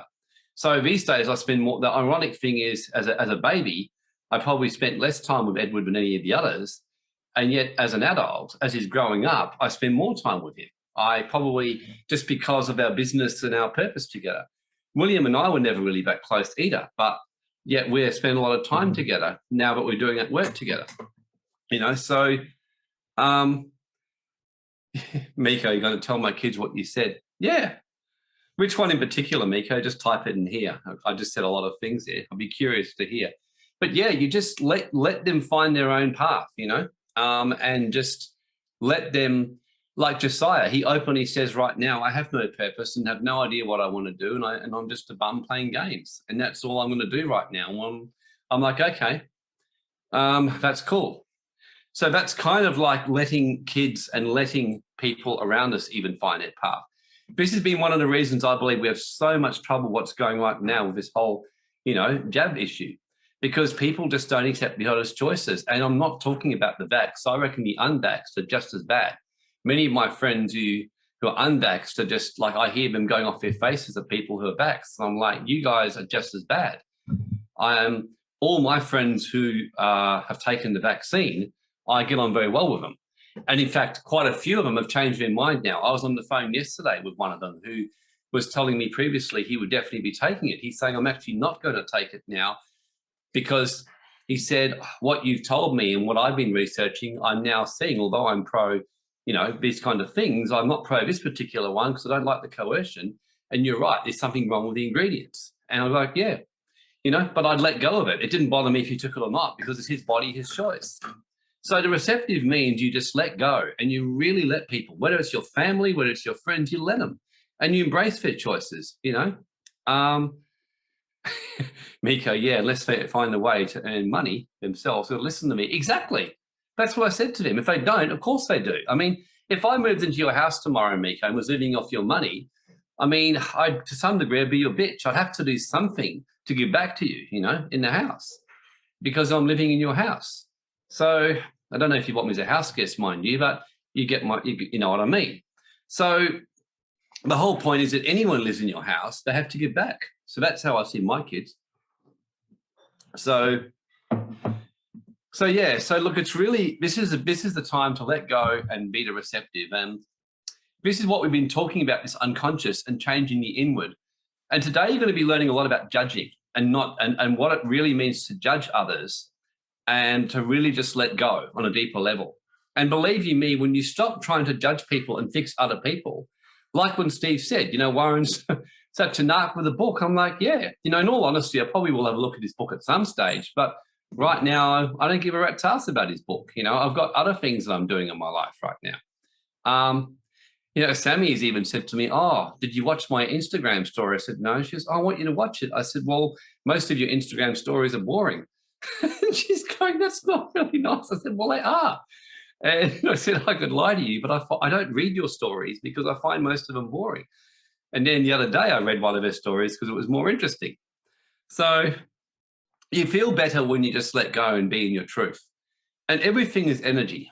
So we're manifesting all the time by our choices and by what's happening around us. And so, Serena, yeah, it's actually... Father was happy to indulge him. Yep. So your life is like a movie screen.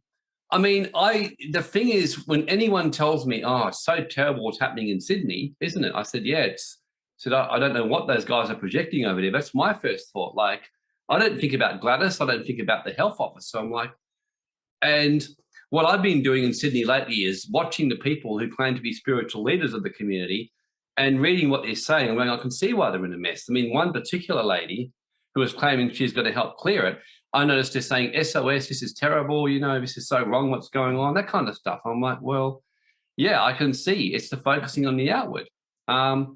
So WA, when I see it over here, I don't judge Mark McGowan at all, and as best as my ability. And whenever I see something going wrong in WA, my first thought is, oh shit, what's been going on in my consciousness? And I usually find out, but something's going on in me, which I've got to work on.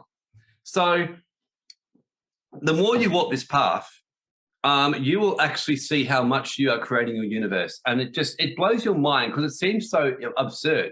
Like, how could one person in a city of 1 million or 6 million or 5 million or 10 million or 2 million be responsible for what's happening in the city? Isn't that like almost being a complete narcissist in a way, saying, oh, I'm the one who's behind this city? Well, the thing is, we actually are, and it's what I'm learning.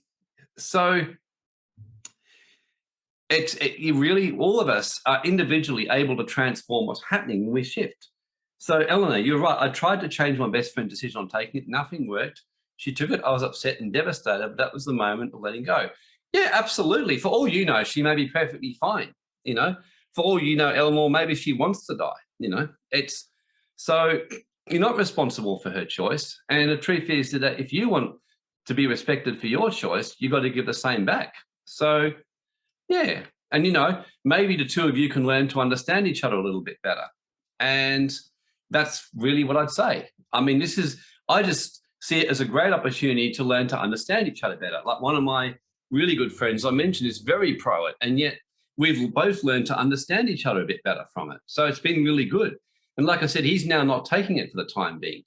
And so now I'm actually saying to him, you know, there's other options, because I've been starting to do some research to help him out and some others, and saying there's actually a vaccine in France called the Valneva, which is, you know, it's not perfect, but it's a lot better with much less adverse reactions than this one. So, you know, I'm saying maybe you can push and say, this is the one I'm happy to have. I want this brought into Australia. So, yeah. So you can actually really learn, and this is all part of the kingdom of heaven and making that shift. So yeah, you can just change just about so much. So last week we were talking about this and the pearl of great price and the mysteries of the kingdom of heaven, and about the merchant who, when he'd found one pearl of great price, went and sold every single thing that he had so he could buy this one pearl. And that summarizes the whole nature of the walk. So Matthew 5, 2 to 13, which is what we're going to be sharing on, finishing off today, or if I don't get it finished today, I'll finish it off, not next week, but the week after, because next week I'm William speaking. Hopefully Grace has told him, otherwise William, just so you know now. Blessed is the poor in spirit, for theirs is the kingdom of heaven. Blessed are they that mourn, for they shall be comforted. Blessed are the meek, for they shall inherit the earth. Blessed are they which hunger and thirst after righteousness, for they shall be filled. Blessed are the merciful, for they shall obtain mercy. Blessed are the pure in heart, for they shall see God. Blessed are the peacemakers, for they shall be called the children of God. Blessed are they which are persecuted for righteousness' sake, for theirs is the kingdom of heaven. Blessed are you when men shall revile you and persecute you, and shall say all manner of evil against you falsely for my sake. Rejoice and be exceedingly glad, for great is your reward in heaven, for so did they persecute the prophets that were before you. So it's one of the, many say, you know, one of the greatest, like messages was this particular one from the Sermon on the Mount. So some of the greatest teachings and wisdom, it's almost imaginable that you could actually go. So what we'll be sharing on today is continuing on with this whole message and what's been talked here. So last week, what we went into was blessed are the poor in spirit. So we went through this and how this was being unattached to any superficial elegance of wealth, not teaching you to be a pauper, but never to settle for material in substitution for spiritual. And we talked about the vanity of riches last week and how riches is a great, great thing, as long as it's not replacing our inward voids. So that's the best way to summarize the scripture. That it's not saying not to have outward riches, but it's saying that if your outward riches become a substitution for an inward void, then you will not inherit the kingdom of heaven. So let your riches reflect your inward security, your inward poverty, in other words, your inward letting go, and your inward being completely willing to serve and let go of your ego. So all about karma and doing good. The other thing was the mourners. So blessed are those who mourn. And what this is talking about was a deep craving for connection with God and that return to source, that yearning where there's tears, where there's almost pain. Whereas by contrast, it said, woe to those who spent their life focusing on material attachment and are satisfied now. So this follows on from what we were saying previously in the last scripture.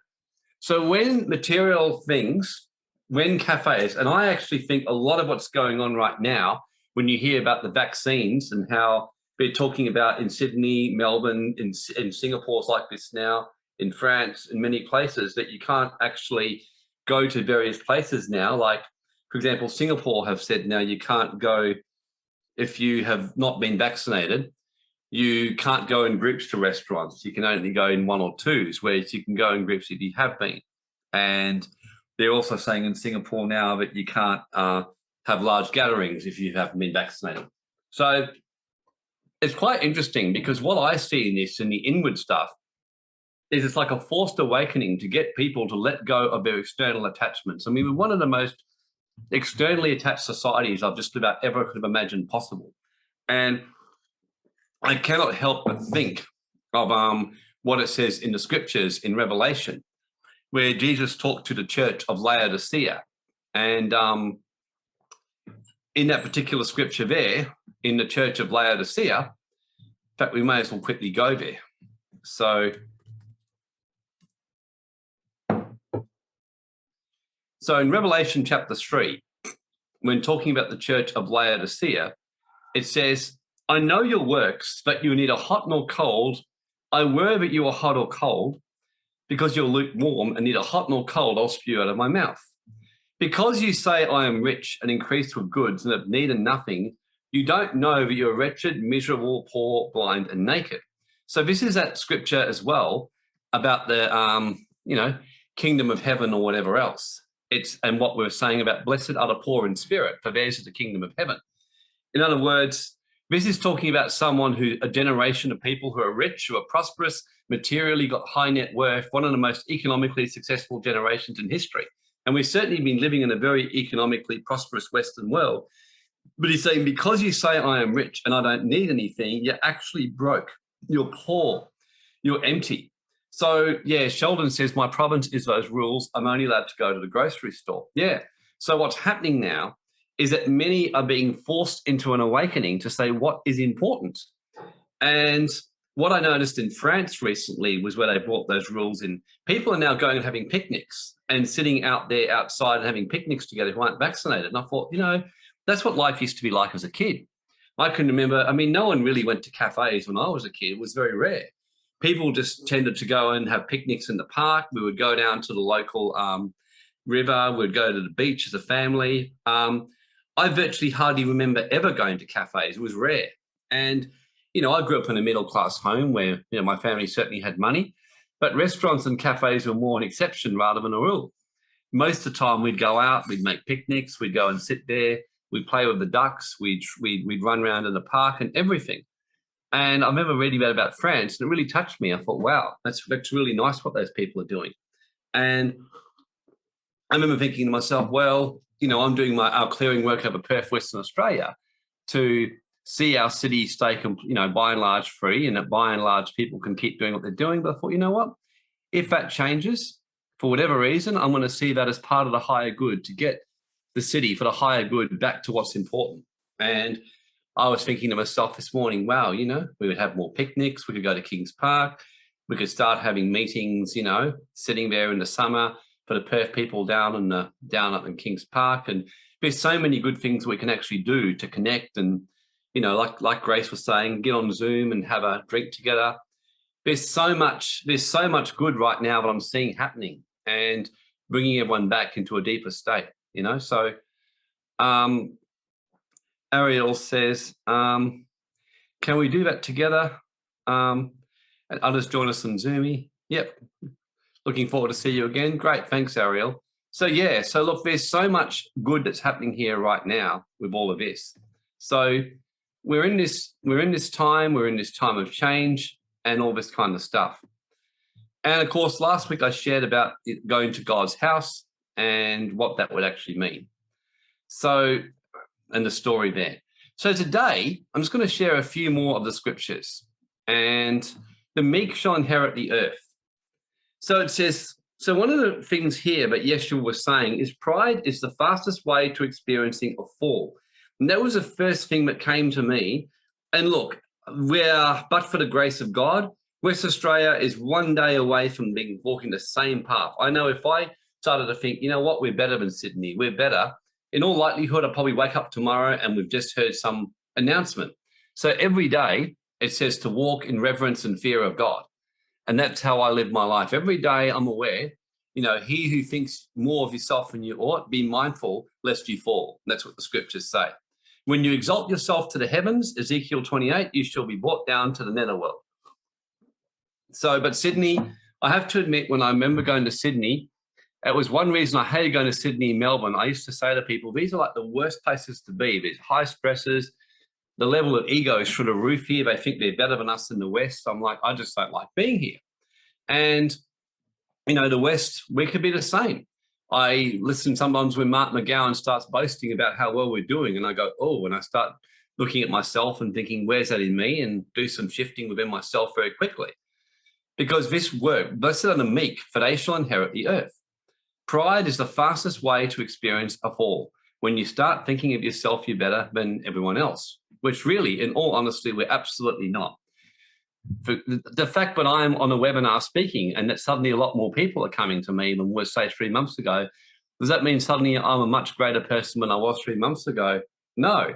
It just means that whatever I'm sharing is resonating with people, and the timing of the market is such that people are craving this message. It may not stay that way.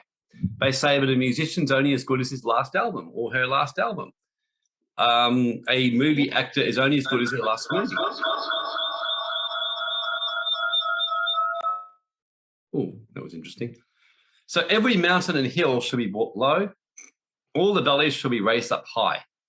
So these are universal principles. And I remember Dr. John DeMartini preaching about this. Philippa Bond, who is a life coach and teaches universal laws, years ago shared the story where she made $50,000 in one day doing some options trading. And she said, honestly, I thought I was pretty good. And I actually started walking around telling everyone how good I was, and I realized what a good trader I was. The next day, she said, I lost exactly $50,000. And she said, I remember being in absolute shock and thinking, oh, shit. And I don't know if anyone else here has had that similar experience, but I've had this happen to me, where I started thinking, I remember some years ago thinking we had this business, and Grace, you'll remember some cringe, Grace and I had this business. We were at the height of the heights. We were in one of the best offices in the city. We were growing so fast across Australia that we were having major investors coming to us wanting to buy into our company.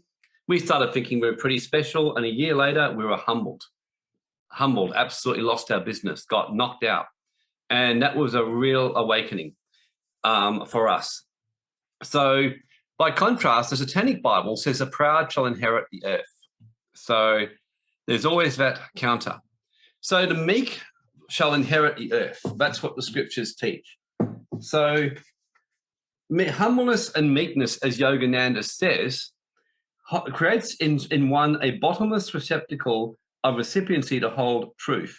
Someone who's proud and highly egotistical rolls down the hill of constant ignorance and gathers no wisdom, while meek souls at peace in the valley of eagle-mentor readiness gather waters of wisdom and nourish their soul. The egotist is easily riled up, defensive, and resentfully offensive, repels the mysteries of wisdom, but the meekly and humbly receptive attract the unseen assistance of angels and cosmic forces, proffering material, mental, and spiritual well-being. Thus did a meek of spirit inherit not only wisdom, but the earth and all the earthly happiness that goes along with it. So be wise about exalting. So just look at yourself right now, even on a practical level. Is there any area of your life you're seeing as yourself better than anyone else? And this is where Grace's quantum collapse method she does, that she learned from DeMartini is so powerful. So, for example, how I balance myself with Western Australia, the fact that we're not locked down and we're free, is I go, okay, I think, what's the drawbacks of not being locked down at all in West Australia? And I go, okay, well, yeah, we get complacent. We start thinking life is normal. We start ignoring the facts that this virus still hasn't gone away and is still hovering out there. We start to become complacent. We become apathetic. We can get caught up with, we don't really solve the real problem. Whereas what's the benefit of Sydney being in lockdown in Melbourne? Well, they are solving the problem there. They're facing it in their face. They're getting the full awakening, the full realization of what's going on. They're forced to face it. They can't ignore the problem. They have to shift it. The chances are pretty good they'll sort out things before we do in Western Australia. That's what I start. And when I balance it out, I'm like, oh, okay, maybe it's good over here, but not as good as I first thought. Because I can see Sydney and Melbourne are going to get to the bottom of this, before West Australia will, because it's in their face right now. And say where Sheldon is in Canada, it's in his face. So people over there, no doubt, are really having it in their face. Whereas West Australia, by and large, I'm just noticing in Perth, with traffic's getting busier. I was at the markets today, couldn't even get a coffee. I gave up. The queue was too long. So I ended up going to a coffee shop. People right now are living life and getting right back to normal over here. So I thought, okay, so, yeah, well, that's the thing, Antonio. I'm sure you'd notice it, that the pain of this, gosh, I am talking to people in New South Wales who I knew who just could not see at all there was a problem with this whole thing, who are now seeing a real problem, and who you can now have intelligent conversations. I mean, pain has a way of waking you up. Pain has a real way of waking you up. And especially people seeing, my God, my business partner in Melbourne, who by and large, she's relatively awake, but she's been kind of just going along, says to me, they just want to get all of us vaccinated, 80%. And if we don't, we're going to be prisoners in our home. And people there are just waking up, like really waking up. They just don't know what to do just yet. So the pain is really changing things, the pain is really making people actually change, So when you balance this out, you start to see that, So right now, these guys are doing a real favor to everyone. They're actually doing a favor right now when you see it from a higher perspective. So Yeshua said, a wise one voluntarily humbles himself, takes the lowest place, and does not seek to big note themselves. So a hypocrite who seeks the praise of man for an outward show of spirituality has already received their reward. So this is what Yeshua also says later on in that passage. He says that if you go around and you show that you're great, like you call yourself, my name is Warren the Shaman, or my name is Steve the Great, or my name is Grace the Magnificent, or whatever, and people go, oh my gosh, you are fantastic gurus. They've already received their reward. I find that years ago, when people would start to big note me and say, oh, Warren's amazing, I would just go, oh man, yeah, thank you. And I would actually start to believe it about myself. Whereas now when I see it, I'm doing whatever I can to quickly balance out the energy so I don't get humbled. And I actually do that. Like sometimes I just behave ridiculously and do really stupid things because then people can see both sides of me, so people don't put me on a pedestal. So I don't like the idea of being on a pedestal or whatever else. So blessed are the meek, for they shall inherit the earth. So seeking to inherit the earth, becoming rich and successful through striving, boastfulness, and pride will lead to temporary success, but ultimately lead to failure, grief, and sorrow. The meek and receptive attract higher assistance with full provision, whereas the egotist is easy rolled, defensive, and pushed away to the teachers and wise people sent to guide them. So the conclusion is that the meek of spirit don't just inherit wisdom, but earthly happiness along with it. And from my experience, such people also just tend to notice they get material success. They start getting financial abundance come their way because they've let go. They just start going, okay. They notice that they're doing really well in life. They just wake up one day and things have happened. They've had an opportunity, an investment they went into worked out. Life just starts working for them. There's really a system where those who are meek of spirit get looked after. So do nothing in the Tao, it says, and everything will be done for you. Now, that's been a very hard scripture or message for me over the years as someone who's a go-getter. Even the last 2 days, like I said, I feel like I was literally hit by a truck. And I was really just wanting to get busy in my mind and just do things. Eventually, I've just let go and think, well, what's the point? Let's just go to what's happening here. There's clearly some kind of shift and change happening with me. And then I noticed I lost all desire to eat. So I water fasted for 24 hours. And then I noticed I felt even more like I was hit by a train. But I also noticed that my stomach, which had been giving me a lot of reflux, stopped giving me reflux. So this morning I noticed for the first time in about a week, I had no reflux overnight. So I was like, okay. So my body really helped me just to let go. And the main reason why people actually struggle with this one is because you have an expectation of time. Like if I do nothing and let go tomorrow, my, our premier or leader will get up and say, I'm so sorry, COVID's a scam, everyone go back to normal. Well, it doesn't quite work like that. When you do nothing, the first thing that shifts and changes is in you. That starts happening. Then when that starts happening there, you start noticing you change your perception. Then what happens is that people around you feel a change in energy with you, and they either drop out of your life because they can't handle being around you, or they start shifting with you. They start questioning themselves. They start reacting. They start changing even. You start attracting new people into your life. Then you get more people start coming into your life. Then before you know it, you wake up one day and you're blown away. The premier or leader of your country makes an extraordinary statement that backs up what you've been getting. And this is what starts happening in the inward stuff.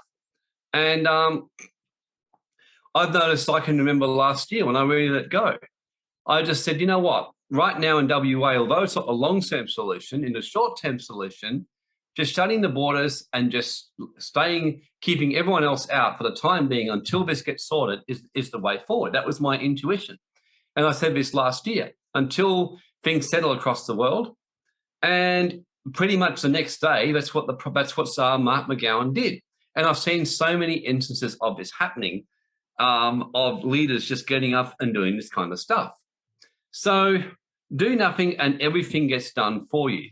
I'm noticing that when I let go in my business, which literally I was so trying to do everything, and Grace knows all about that, and William and Edward, when I just let go and just completely, I've noticed what's happened. Edward stepped up and said, I want to be manager of the business. I'd like to become a partner. Other people started doing the same. I'm noticing now I've been more freed up than I've ever been freed up before. And that wasn't because of anything I did. I tried everything. I advertised, I did all this kind of stuff. I did various stuff. And since I just let go and got on with the path, that's what's happened. So right now, this is the greatest opportunity for everyone here ever going to get for fast tracking your spiritual growth. That's the balance to all this, because in the outward, it's as dark as it's going to get. It's going to get darker and darker. The world is just going absolutely into a kind of ice age in what you're seeing. And you can either go grieve about that, or you can go, well, let's just allow this to collapse and allow this to change and see what's happening within me. And you'll be amazed at the growth that all of you have had. If you all sit back and look over the last, say, 12 months to 18 months, I guarantee all of you, if you look at life from a realistic perspective, although things around you are definitely more restricted and not the same, I'm sure everyone here has noticed some inward change that's happened in you. You've noticed a change in perspective. You're probably noticing that you've woken up. You're probably getting back into a spiritual path that years ago you felt called upon, but you neglected because you got caught up with things of the earth. So, Shashi says, the lockdown takes the choice from you. When you don't listen, when people keep not listening, eventually, the universe goes, okay, we're going to have to do this. And I know, because I know over the last 10 years, prophet friends of mine were warning humanity for years. I had friends who were trying to teach and run webinars and workshops, begging people to listen, begging people to listen. I was trying to get people to listen with webinars and workshops. I'd almost completely grieved and given up and lost hope at one stage. I just didn't think people were going to listen. Gerald O'Donnell was the same as well. So in terms of when Eva says letting go, take no action or let go of the need for results, really letting go of the expectation for certain results, Eva. Just taking whatever action you can for the now, and then letting go of the expectation of how it works. So obviously doesn't mean you go sit in the cupboard and just don't leave it, although sometimes that can be a path for a time. So the message also arrives with divine timing. So the hungry shall be filled. So blessed are those that hunger and thirst after righteousness, for you shall be made full. So what is this talking about? It's talking about the spiritual fulfillment, inner happiness and delight, which awaits those who thirst and hunger for righteousness and higher wisdom above anything else. So what Yogananda says is that when you seek appeasement in material things, your desire never ceases. Your hunger is never satisfied. if you get that car tomorrow, does that really change things? For a brief period, you feel joy, and then you have that craving for that next thing. I can remember when I was went on a stage when I was going around getting it out of my system in terms of after Grace and I separated for quite a time.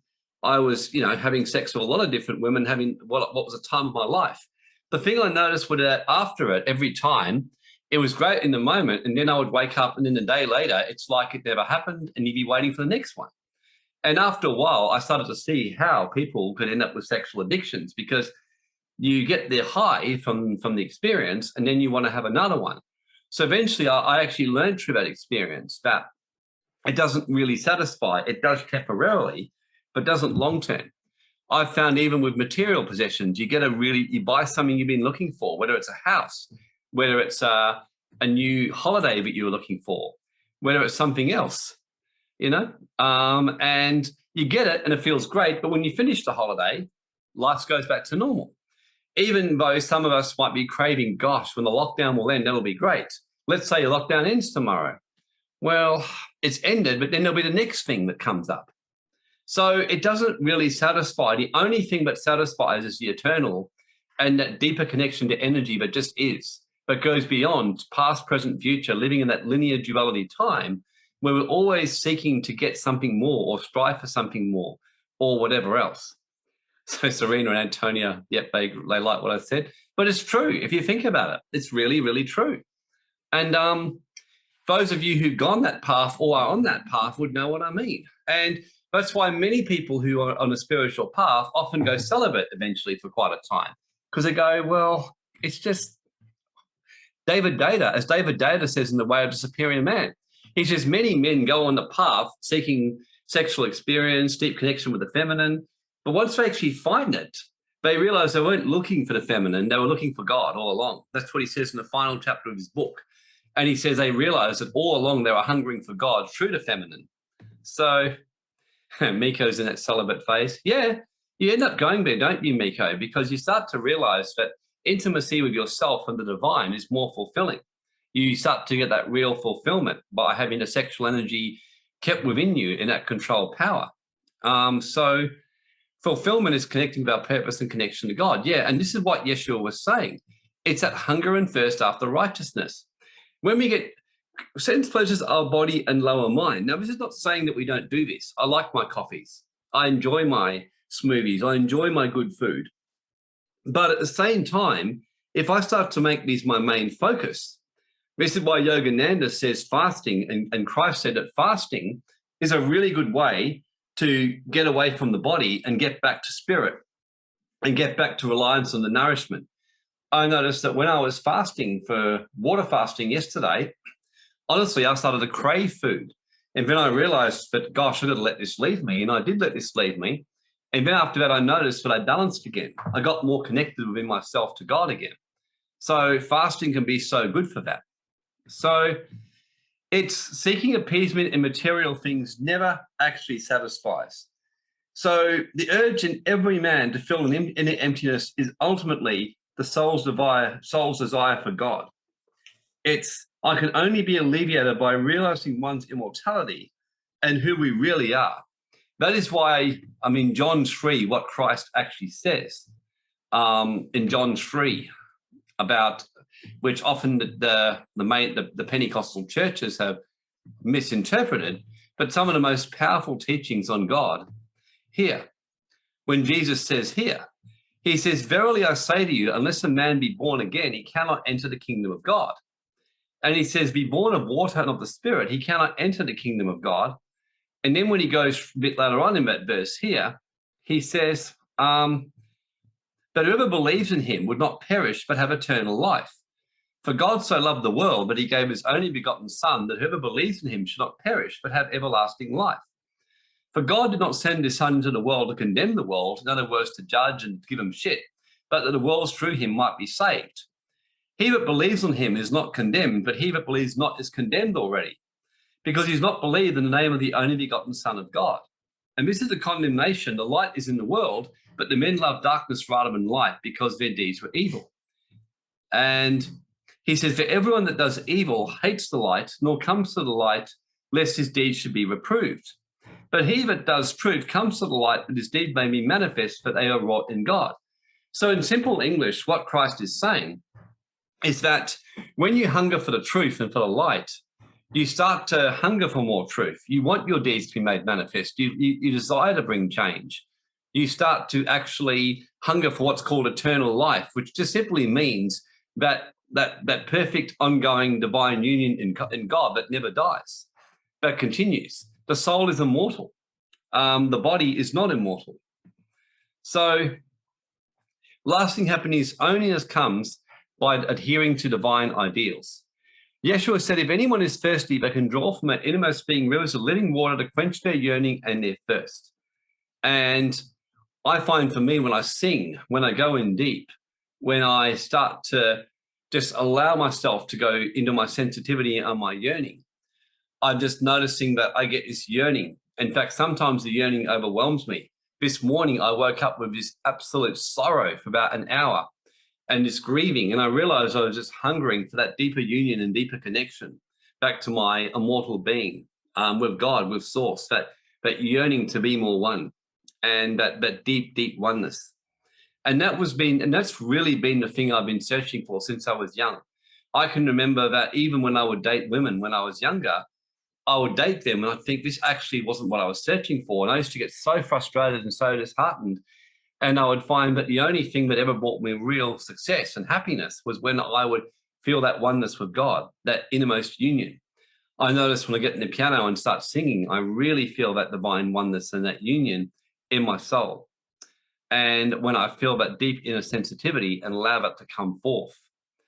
So man does not live by bread alone, but by every word which comes out of the mouth of God.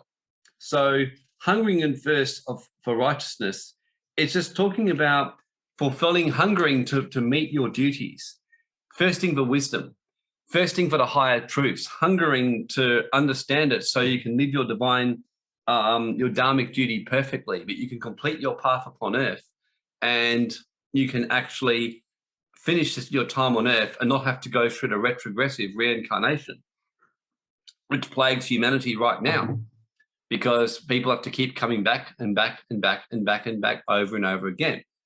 And my sense and my guess is probably many of you here are probably by and large well and truly over this whole reincarnation journey and would just be very, very keen and very, very grateful to just finish your path and get yourself out of here. Who feels like that a little bit?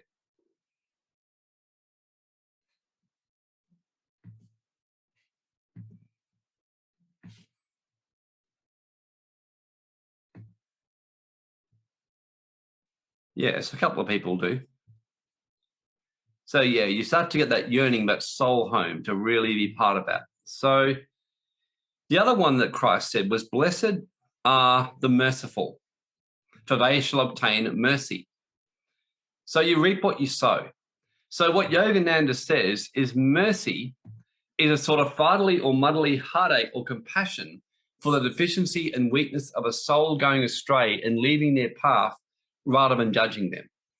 And for some of you, probably seeing some of your friends who are getting jabbed just purely because they want to keep their job, or purely because they want to be able to travel, or purely because they want to do this, or purely just to give in to the government and hope it all goes away. You probably at times feel that grief and that heartache and like, why are they doing this? Why are they doing this? Like, why are they feeling that so like shallow? Why is this happening? And mercy means where you go, you know what, it's frustrating and heart-rendering, but I understand and I don't judge. I just desire to understand why and see where it's in me. So yes, so what Yogananda says is Jesus saw humanity like little children who didn't understand, needed compassion. So it's like a child, a 3-year-old playing and gets a knife, laughing at you and pretending to stab you with a knife because they watched a TV show. And you're going like, now, if that's someone who's an 18-year-old, you'll be like, no, this is dangerous. But when you're a 3-year-old child, you might go, no, this is dangerous. But there's a compassion upon them because you know they really don't know what they're doing. And many people are in such a low state of consciousness. And this is what we often forget with what's going on in the world. Many people are so so lost and in such a dark place in their mind that they really believe right now that what's being done is right. They really don't see any other way. They spent their whole life in a low state of living, just doing what they're told, turning up and getting their regular doctor's appointments, taking their drugs, take their Panadol, take whatever else is going on, take whatever their boss tells them. In a relationship which they're not really happy with, but they stay in for the sake of their kids, living a really, really, in a way, miserable existence, but just accept that as a normal way of being. So when the government gets up and just says, you've got to take this, or before we open up, they go, well, what choice do I have? And many live their life like this. And this is the thing that I believe many of those who what I call awakened people of why they're losing the war more than anything is they cannot put themselves in the position of true mercy. And mercy is not talking about just being emotional, okay? I'm not talking about being emotional and feeling emotional about the whole thing. No, that's actually not mercy. Mercy is where you actually have a rational, logical, calm, deep understanding of where someone is at, to the point where you might feel that deep inner soft sense of grief, but you actually understand. You can see why they're thinking that way. You understand it. You realize it's frustrating, but you realize that that's just where people are at. And there's a patience to allow this process to work itself out within people that might just take a bit longer than it would take in someone who's a more evolved soul. So right now in our society, in the Western world, we have a society who, unlike people who live in many of the third world countries, India or Cambodia, who are used to living with the pain and challenges that have brought them closer to God, they've got used to living on technology, used to living on TV, used to living on whatever food they can want, used to being able to go down to Centrelink or a welfare centre and get money when they need it, used to basically having an entitlement thing taught to them, used to, by and large, a certain type of relationship or thinking Hollywood is the right way to go. And so you've got about 2/3 of the majority right now who really, honestly, have gone astray and got lost. And that's why it said with Christ, when he said about a lost sheep, the 99, he said, when there's 99 good sheep, but one sheep who's lost, I will find that lost sheep.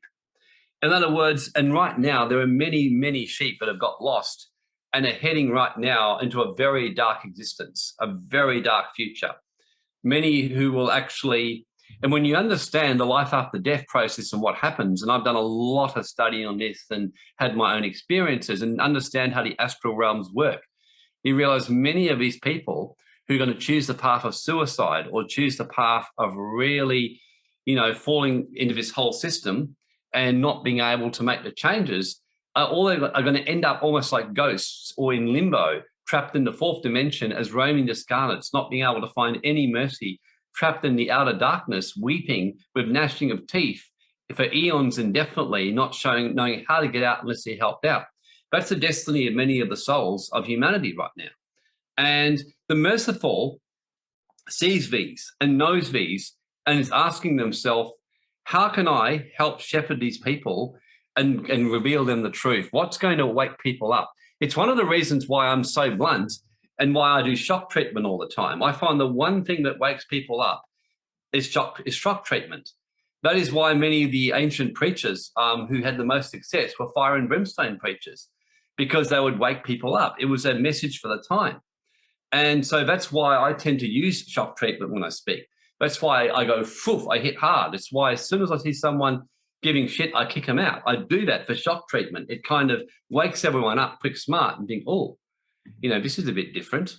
And people then start to listen more. People start to quickly calm down and think, well, I want to listen. And they know if they don't, they'll get kicked out. And then people start to think, maybe I have to look more closely at myself. And so the merciful are those who aren't, and I emphasize this, who don't feel all emotional and sitting there crying like, oh, that poor person. Oh, my poor Aunt Mary's taking the jab. She's going to die tomorrow. Well, that's not mercy. True mercy is where there can be this deep, deep inner grief that comes from having seen the whole thing. You know where they're going. You can see that they're far away from their path with God, far away from their own truth, and where you're not judging them and like, what can I do to let my light shine more, to help as many as I can, knowing that some, but not everyone will listen, but understanding many can. I honestly, when I started this path, I believed and still do, but the work that Grace and I are doing can affect millions. That really do, because all we're going to do is just keep doing it and keep teaching. And I believe that we can help millions to shift, get into a deeper state. And I'm not really interested so much in the physical here, although that is important too. It's for people's souls to wake up, revived, be enlightened, and be brightened, so that the souls can actually learn their lessons here and finish their path on earth, whatever that means, and be able to ascend or move on to the next evolution or come back to this earth if it's still their path, but with a much better state of being and existence, because everyone will start their next lifetime where they'll start where they left off in their last one.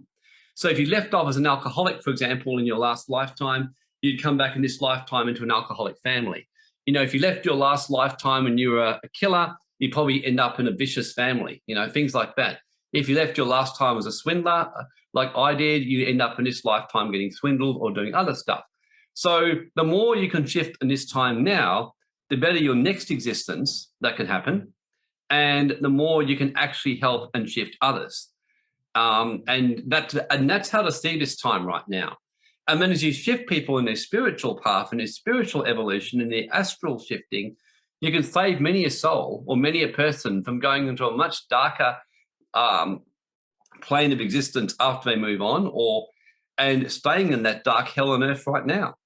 And that's really what this is talking about. The merciful are those who really see people as not understanding and desire to help guide people as true shepherds. And true shepherds don't just sit there giving love and light and false hope. No, that's what's called a false shepherd. A true shepherd will speak the truth, which means sometimes they'll get their staff out and spank you. And that a true shepherd will often have to get the sheep and just make sure they move. So in other words, will spank people. So sometimes people need a spanking. And if they know that you care about them, they'll listen to you. And if they can feel your heart, they will let you spank them and they will take it from you. So the reason why people put up, I believe, with Grace and I when we give shit, is deep down, even though sometimes we'd probably shock you, you can feel where we're coming from and know actually deep down we really care and desire to make a big change and are doing the best we can of what's going on in terms of where we're at right now. And that's all you can do. And that's why it says a true master shows compassion on the weak. And that's why Yeshua said, forgive them for not knowing what they do. William, my mind's going places where it's spanking. Yeah, I know. Gosh. Yeah, well, if anyone needs to come over and is female and beautiful and wants to be spanked, I'm here to help you and to serve you. I'm joking, but so there you go. If you're a guy, you can visit Miko, or you can visit Miko. So there you go. Tanya, you got my attention. Okay, Antonia, is it okay if I want to slap someone? Absolutely, absolutely. So today, the lesson of today is that blessed are those who get spanked, for they shall experience great joy. Okay, well, thanks, William, for leading the conversation off path and leading the sheep astray today. Miko, free slaps given. Yep. So anyway, anyone wants any tantric slaps from Warren Black, we'll be issuing a link straight after this message today. And then you just have to tick whether you want the BDSM package, the tantric package, or the all-inclusive platinum package. And there will be a early bird special. And we might be a bad boy. And everyone's thinking, how did this go downhill so fast? Well, you can blame William for what he's done. Tanya, is there a BDSM tantric package? Absolutely there is. That's the all-inclusive platinum double deluxe package that includes that as well. So many choices. Okay, so, and Grace has got to be, Tanya, sign me up, great. The packages will be announced at the end, and there's also going to be one with Grace. She's going to be announcing her special higher level tantric mentoring BDSM package. Okay, so anyway, after that little deviation from the deviant, God's children deserve sympathy, forgiveness, help, and forgiveness and guidance when they go astray. Mercy means not to exact judgment and offers not only forgiveness, but spiritual help to eliminate the error in another. The spiritually ignorant and otherwise decrepit people, the sick, the alcoholic, pedophile, all can receive love and forgiveness through mercy. You truly know that you've gone to a higher plane if you could sit with a pedophile and not judge him. That's when you will actually know that you really are able to be in a state of mercy. And it doesn't mean you approve of what they're doing, but it means you can listen. There was actually a psychotherapist who I went and saw years ago, Ian Mackey, who Grace and I both went. Ian was extraordinary. He was the only psychotherapist in West Australia who would get results of serial killers, rapists, and pedophiles. He actually would get results, so the government would refer to him. I was fortunate enough to spend 3 years working with him for my own mental health. And Ian was extraordinary. And I know Grace said she still cries whenever she thinks of him. He helped her so much. And one of the things that Ian said, he was able to sit there and listen to their story without judging them and help them to express what was really going on. So many of them would get healed by working with him. Thanks to him, I was able to do that. I actually had a man come to see me years and years ago, and we were running our church. And, he admitted that but basically what was going on in his mind and certain things he was doing, and he started looking at certain pictures, and I was able to listen to him. And all I just said to him was, well, and I was just very objective about it. And by the end, he was already saying, I'm not doing this. And he and his wife were able to talk the whole thing out very objectively and do a lot of healing and clearing about the whole thing. And so everyone deserves mercy. And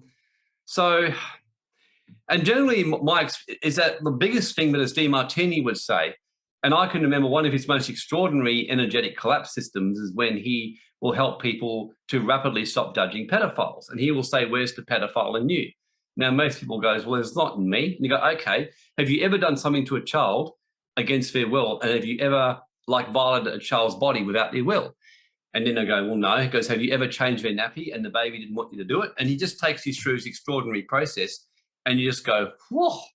And I go, oh, that's so true. Yeah, I remember when you would change the nappies and they'd be screaming, or when you would, grab them and force them off the road or whatever. And so he's saying, yeah. So he's saying, I'm not saying about their actions won't bring consequences. This is always talking about the inner way we perceive things, and we've moved away. People who have a trouble with narcissists, for example, are just people who are complete narcissists who don't own it. That's been my experience. I was told the other day about a particular lady that we know, and saying, oh yeah, her boyfriend is such a narcissist and she can't, and it's really hard for her. And I said, well, I can only guess she's just a total narcissist herself and doesn't admit it. Because I said she wouldn't attract this guy if she wasn't a narcissist. And it's when you realize this cause and effect, you actually attract who you are. So if you, for example, attracting a partner who's absolutely narcissistic with you, well, you're attracting them because you're the same, but you're just not admitting it. And Grace, of course, she will openly say how she absolutely kind of ignored that and used to tell me, I'm not like that, or I'm not like this. And I'd say, well, you are. If you're angry at me, you just haven't owned it yet.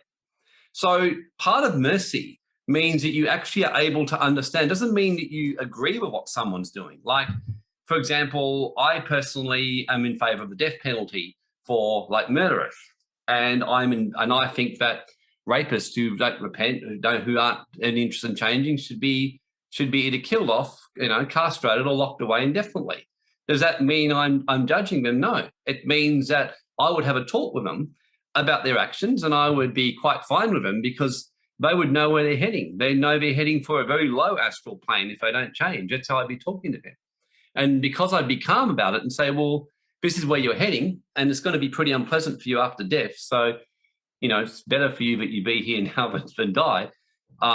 Death will make it worse for you. They probably would be changing very, very quickly. So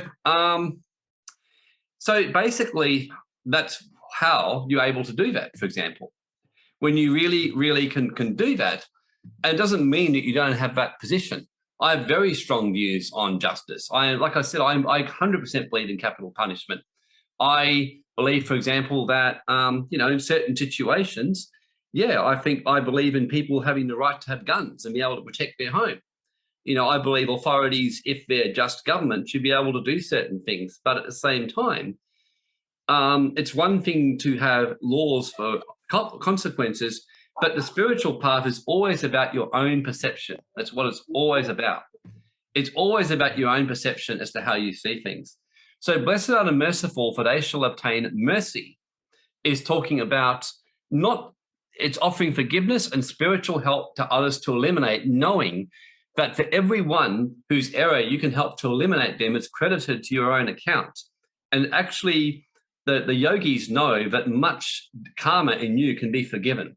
I know that, for example, that if I helped 100 million souls on this planet while I'm here, I'm going to have a very rich heavenly bank account, because what I'm doing is every soul I help eliminate the error, certain karmic sins and errors in me get forgiven straight away. Certain things that I haven't resolved get forgiven straight away. So everyone is deserving of mercy. Everyone, every single person. And it doesn't mean you don't deserve, like I emphasize, consequences for your action, but they deserve mercy. The alcoholic deserves mercy. The pedophile deserves mercy. The rapist deserves mercy. And mercy, as I said, can often be just very simply being able to listen to understand where they're coming from. And the reason I got some real results with this guy who came to me years ago for counseling was I didn't get angry at him. He even said to me, you know, you're the first person that hasn't judged me. And I said to him, well, why would I? I said, but for the grace of God, that could have been me. But I'll say, obviously, if you're looking at that shit, you realize that if you get found, you're going to jail for a long time. And he said, yeah, I know. I said, how do you think your kids would feel? And he'd never touched his own kids or done anything like that. But I said, how do you think your family would be humiliated if you went to jail because of that and it was all in the paper? And he goes, oh, I couldn't live with myself. So I said, has it occurred to you that maybe stopping may not be a bad way to go? He goes, yeah, look, he goes, I'm going to stop. And what I kept doing was I kept driving the pain into him of how it could affect his family and life. And by the end of it, I didn't need to tell him what to do. He was telling me what he was going to do. He'd made his decision. So throw the first stone that is not sinned was what Christ said exactly. It's the greatest lesson you can ever learn is to be able to show mercy upon people who don't deserve mercy, and what that means to show mercy. So in summary, showing mercy just simply means that. It doesn't mean getting emotional. It means being able to understand and showing practical compassion on the weak to guide them through their error if they're willing to listen. That is why if someone, you'll notice I kick people off the webinars a lot, but people who I feel are sincere, I will bear with you for weeks upon weeks. You can come here and you can carry on like a donkey and I will bear with you if I can feel that you're seeking to change and seeking to transform. You know, I've even had people who I've kicked off webinars, and I think, you know, if one of them ever came back to me, I think only one ever has, and said, look, I really didn't mean to do that. I was out of line. I would straight away forgive and say, yep, that's fine, come back. But usually the emails I get from people is giving all the reasons why, why they did it and how I misunderstood them. I don't care for such people. So in fact, so powerful is this lesson about mercy and and being merciful. Isaiah says, the wilderness and the dry land shall be glad, and the desert shall rejoice and blossom as a rose, and blossom abundantly and rejoice with joy and singing. And these are some of the most powerful words. Strengthen the weak hands, and some translations say, show mercy on the weak, and say to those who are fearful-hearted, be strong, do not fear. Behold, your God will come with vengeance, with recompense of God, he'll come and save you. In other words, when you when you're merciful upon the weak, when you strengthen those who are afraid, when you encourage those who are finding it hard in these times of lockdown or whatever else, this is when it says, then the eyes of the blind shall be opened. And this is as well as the physical blind, which can also happen, it's the spiritually blind shall be opened. The ears of the spiritually as well as physically deaf shall be unstopped. The people in your city of Sydney, Melbourne, in Canada, New Zealand, Australia, anywhere in Perth start to open up. I'm seeing people's eyes opening. And people starting to hear. The lame, those who've been struggling and walking with a limp spiritually and physically, leap like a deer. The tongue of the dumb sing. People start to speak their truth who've been silent for a long time. For waters shall burst forth in the wilderness and streams in the desert. So mercy starts to break open the blessing of God upon your city and open people's hearts, minds, and everything again. So mercy has a powerful way to open the miraculous, So it really does. So, Okay, so we're coming to the end here. The parched ground will become a pool and springs of water. Okay, so the last one I'll be sharing on, hopefully, will be this one, the pure in heart. Blessed are the pure in heart, for they shall see God. I love this one. This is about cleansing your karma, connecting with source, and releasing all of your earthly attachments. This purifies your heart so you can see beyond the earthly illusions and experience true connection with Christ consciousness. You release the darkness of your heart from the dualistic influences of attraction and aversion. There's 5 stages of the heart according to Yogananda. The darkened heart, the propelled, or the illusion of Maya, the propelled heart, the steady heart, the devoted heart, and the pure or Christ-like heart. So in the Indian yogi, we talk about the various stages of the heart. And that's why it's easy to show mercy upon people once you realize how many people are in the darkened heart stage right now. Like so many right now are in that darkened heart. Then you've got others who are in that what's called propelled heart right now. And that's the next stage. When your heart starts to wake up, you start to hunger, you start to desire to change even more. Then you've got the steady heart, which means once you've gone through that shifting, you start to get more calm and more measured. Then the devoted heart, and then like the pure, what's called the pure and Christ-like. So what the Bhagavad Gita, which is a Hindu teaching book, speaks of the blessedness of one who's attained inner purification of the heart. And he says, the yogi who has completely calmed the mind and controlled the passion and freed them from impurities and is one with spirit has obtained supreme blessedness. And very similar to what they teach in Buddhism, where Buddha teaches about the 8 stages of enlightenment, or what's called the 10 sins or whatever else that you have to cleanse yourself of to enter enlightenment. And it's all about earthly passions and heart passions. He says, when the soul is united to spirit with a vision of equality, the yogi beholds his self or spirit in all creatures in the spirit. So he says, in all times, he said Patanjali, the renowned sage of the Kriya Yoga, says yoga or scientific union with God is a neutralization of the heart or power of feeling. And he says both the reason and feeling are derived from this inner faculty of intelligence consciousness. So Sri Yukteswar, he says, talks about how Christ's teachings in the Indian Sanatana Dharma work very closely together, and the ultimate aim of all spiritual evolution is complete purification of the heart and to enter into the state of the pure or Christed heart. So that's what Yukteswar used to say. So he said, only in this time can you comprehend the light of Brahma or pure God, the real substance in the universe, when you come to this place of the purest and pure heart where you are devoted in every way, every sense to the higher truth. So spiritual evolution is about purification of the heart, and holiness means to be holy or separate. That's basically what it means. It means you become separate and you shall see God. I love those words because the word see is talking about the third eye. And in fact, Paul in Ephesians chapter 1 says the following. Master Paul says, my prayer is that the eyes of your heart may be enlightened to understand the hope of the higher calling.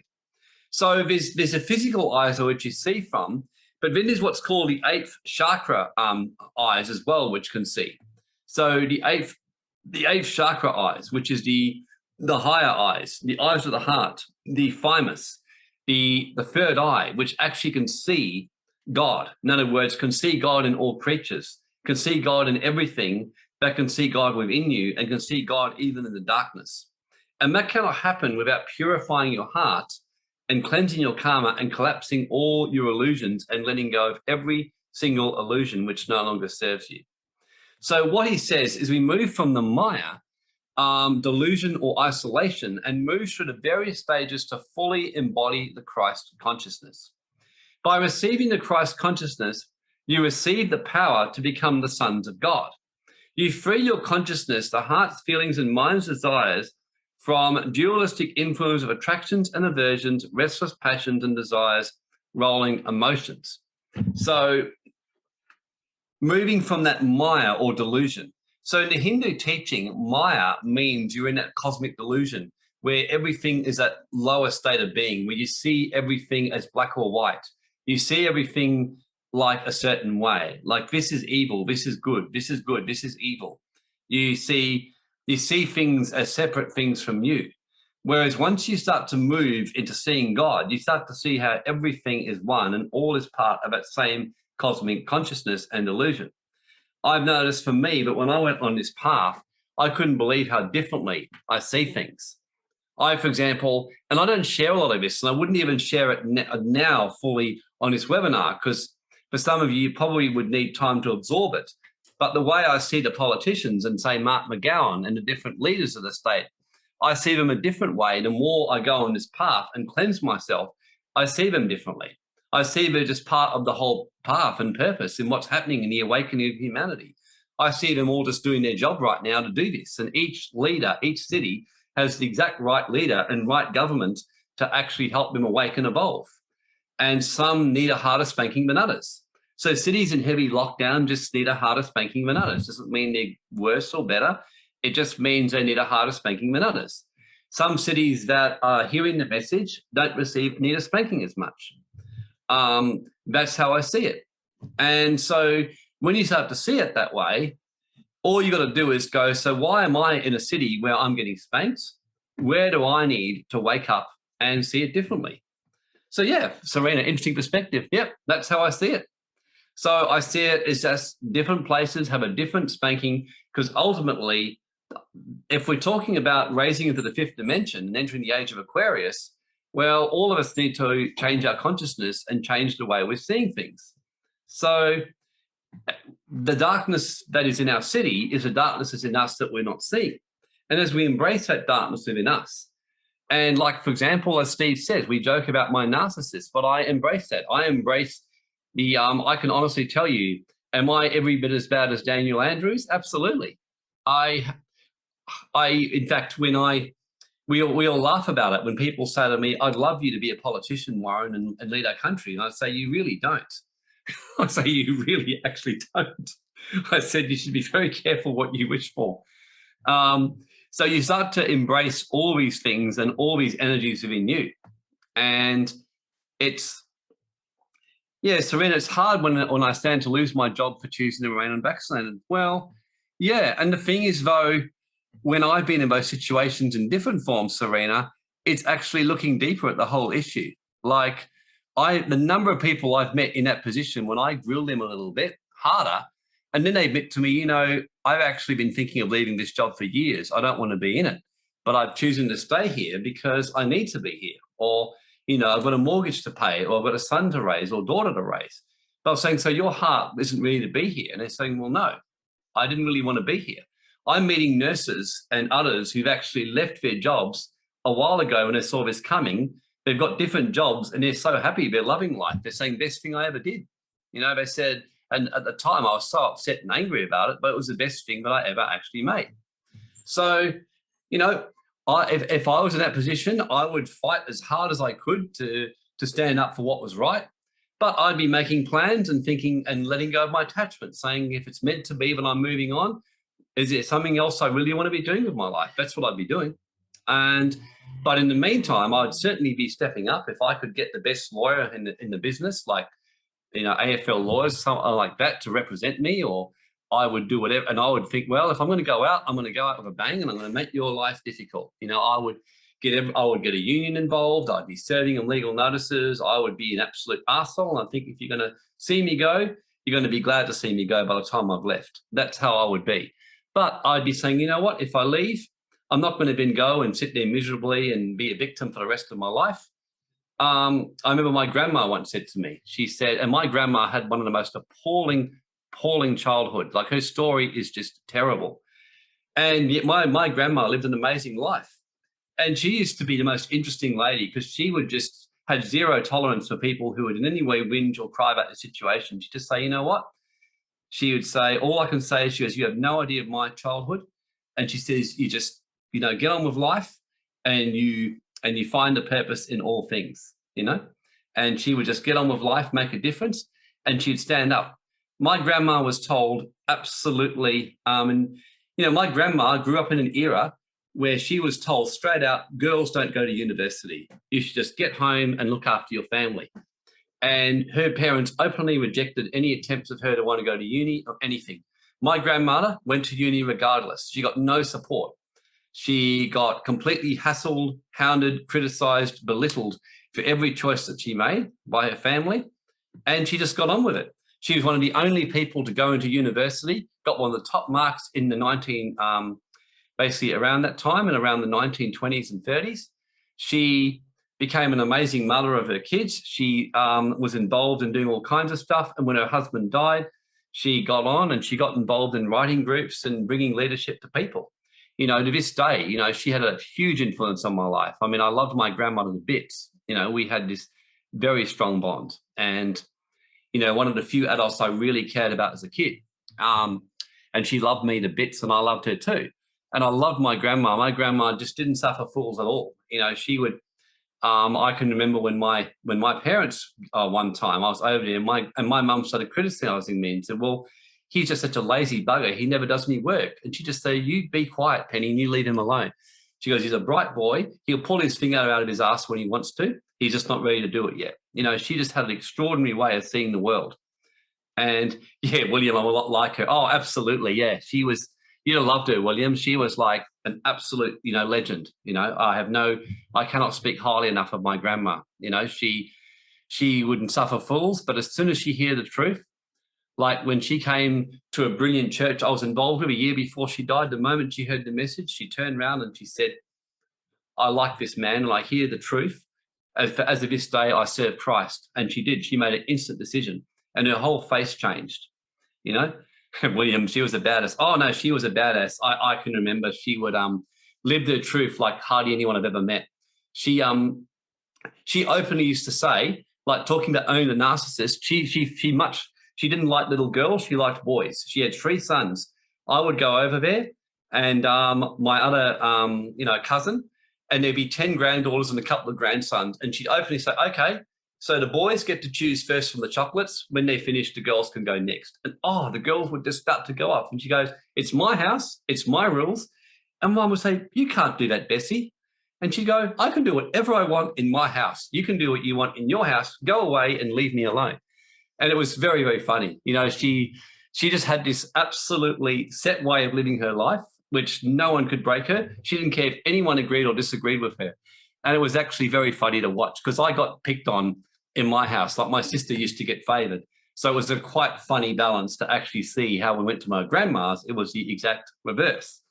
And so, but she just lived, but she used to say this. She would very, very blunt with people who'd complain with her and just say, you just get on with life. And you make what you can of it. So, yeah, when William says she was a badass, there was one time she was walking out in the park and she saw a 65-year-old guy holding hands with a girl in their late 20s. And she just said as loudly as she could so that they could hear her in front of my dad and mum, oh, goodness sake, have a look at that. She must have to lift that guy on and off. And, of course, my dad just about freaked out, my mum, because they are totally into social acceptance, whereas my grandma had no regard for social acceptance. So, anyway, yeah, so, yeah, she was very funny. She used to make me laugh all the time. So the thing was, the main thing here is whatever's going on in your city or whatever's happening anywhere, and if your job is at risk, yes, my suggestion to you is fight as hard as you can, stand up, you know, and be strong. But then you can work the teachings together with what I'm teaching. I'm not saying become a pacifist and go, oh, hallelujah, I've lost my job. How beautiful. Go, no, you motherfucker. You're not going to coerce me out of my job, you know. I want to stand up and get the best people. I'm going to make your life a misery. You know, I'm going to be the worst bitch on planet Earth or the worst arsehole you'll ever get on my life. You know, if you take me on, I'll be your worst nightmare. But in the meantime, in the background, you're quietly preparing yourself for the fact that if you do have to move on, you'll move on. This is what my mum taught me. She was appallingly treated in her job. She was bullied so badly in her job. And she did that. She decided to stand up and be an absolute nightmare to her bosses at work because all the other people would leave crying and resign and all that. And she just stood up to her and got treated even worse. But in the background, she's quietly preparing to leave because she said to them, she goes, I will leave this job eventually anyway, but I'm not going to leave because you bully me out. And I'm staying just to be your worst nightmare. She would say that to her boss, I will stay and you can't fire me because I will fight you. And she did that. And eventually she won and she forced this boss to go through a full inquiry and she got removed. And as soon as the new boss came in, my mum resigned the next day and left the job. So she always taught me, you know, to basically do that. So I'll just be encouraging you, if you're being coerced like this, then do two things. One is stand up like never before. Bring out that inner asshole out of you. Bring out that inner troublemaker in you that as a kid where you can just be as troublesome. But at the same time, in your heart, let go and see it for the game that it is. See that it could also be a call from Spirit for you to step out and live a deeper truth in your life. I had 3 years where the Legal Practice Board were after me for the most ridiculous charge you'll ever know in your life. It was so unfair. You know, if I told you the story, it was so unfair. It was like absolutely abysmal what they did to me. But I fought them, and I remember saying to this lawyer, but I got to help me. I said, look, all I care about is, I think I'm going to leave the legal profession anyway. But I said, I just want to make their life as miserable as possible until I go. I said, I just want to cause them some pain like they're causing me. And if I give them some really deep shit, and I did, I caused them some problems. I mean, I had some of these guys shitting themselves. I had an absolute blast. But eventually, I just said, you know what? But then eventually I left on good terms. Once I'd got that out of my system, I went through and I thought, you know what? I don't want to be here anymore. And now I'm on here running these webinars. I'm running the Sovereign Individual series, having the time of my life, loving life. So glad I'm not a lawyer anymore. I'm totally at peace. I'm even grateful to the Legal Practice Board. I'm grateful that they put me through 3 years because it toughened me up and it helped me to let go of something which otherwise I probably would not have let go of. I really was ready to stop being a lawyer, but I was scared because I was making so much money from it. So maybe, hopefully that story will help some of you. You know, just do your best to stand up for, but at the same time, let go and just see it for what it is. See it for the game and just ask yourself, am I actually being called out into something better? Maybe your life is meant to get a whole lot better. Maybe there's a whole better line of work waiting for you. Maybe your life could get better and better. That's the point I'm saying. Maybe your life can get even better than it is right now. So let this scripture speak to you. Let the peace of God, which transcends all understanding, guard your hearts and minds in Christ. Let it just guard your hearts and minds. Let you have total peace that this is going to work out for the good. It really is. I can promise all of you that this will work out for the good if you just trust. I promise you. All of you at some stage in your life can look back and there would have been a time in your life that was so dark you probably thought you'd never get out of it, but you did. You will come through this, okay? And just make sure that you don't fall apart and have a miserable existence while it's happening. Go out there and have some fun with it, you know? Just go out there and just make a decision. You're going to fight. You're going to stand up and you're going to fight. You're going to get the people to help you. And Grace has said she's going to run a Wednesday Zoom or something for everyone to turn up, have a drink with them and just talk about all this stuff together. So let's just kind of all do it together as a community. Let's help those who need some help to stand up and just to really just, you know, find your power, while at the same time just letting go of the outcome. And that's true spiritual enlightenment, when you can just let go of the outcome. Doesn't matter. Who cares if you lose a job? It really, who cares? Like I said, I've been fired a couple of times. I was fired from a big law firm because we just couldn't get on. I had to walk away from the legal profession. I've had to walk away from more things than I could have you here for the next, 2 hours sharing with you things. I've had to walk away and effectively give up everything for doing what was right. So I'm not just giving you a theoretical concept without having been through this myself. That's what I'm sharing here today. So, okay, hopefully this has helped you a little bit. And like I said, in summary, please, I'm not saying not to stand for what you believe in. That's, in fact, I think that's half the point here, to learn to stand up and speak your truth and be strong. Same time, just let go and see it for what it is and look for the deepest, highest lesson. So before we end today, just think about the greatest lesson that you've had today and share it here. One thing I'll do while you're thinking about that is you may have seen the announcement, but we're We've got our Sovereign Individual event coming up, which is going to be all about, in fact, probably very good timing for all of this.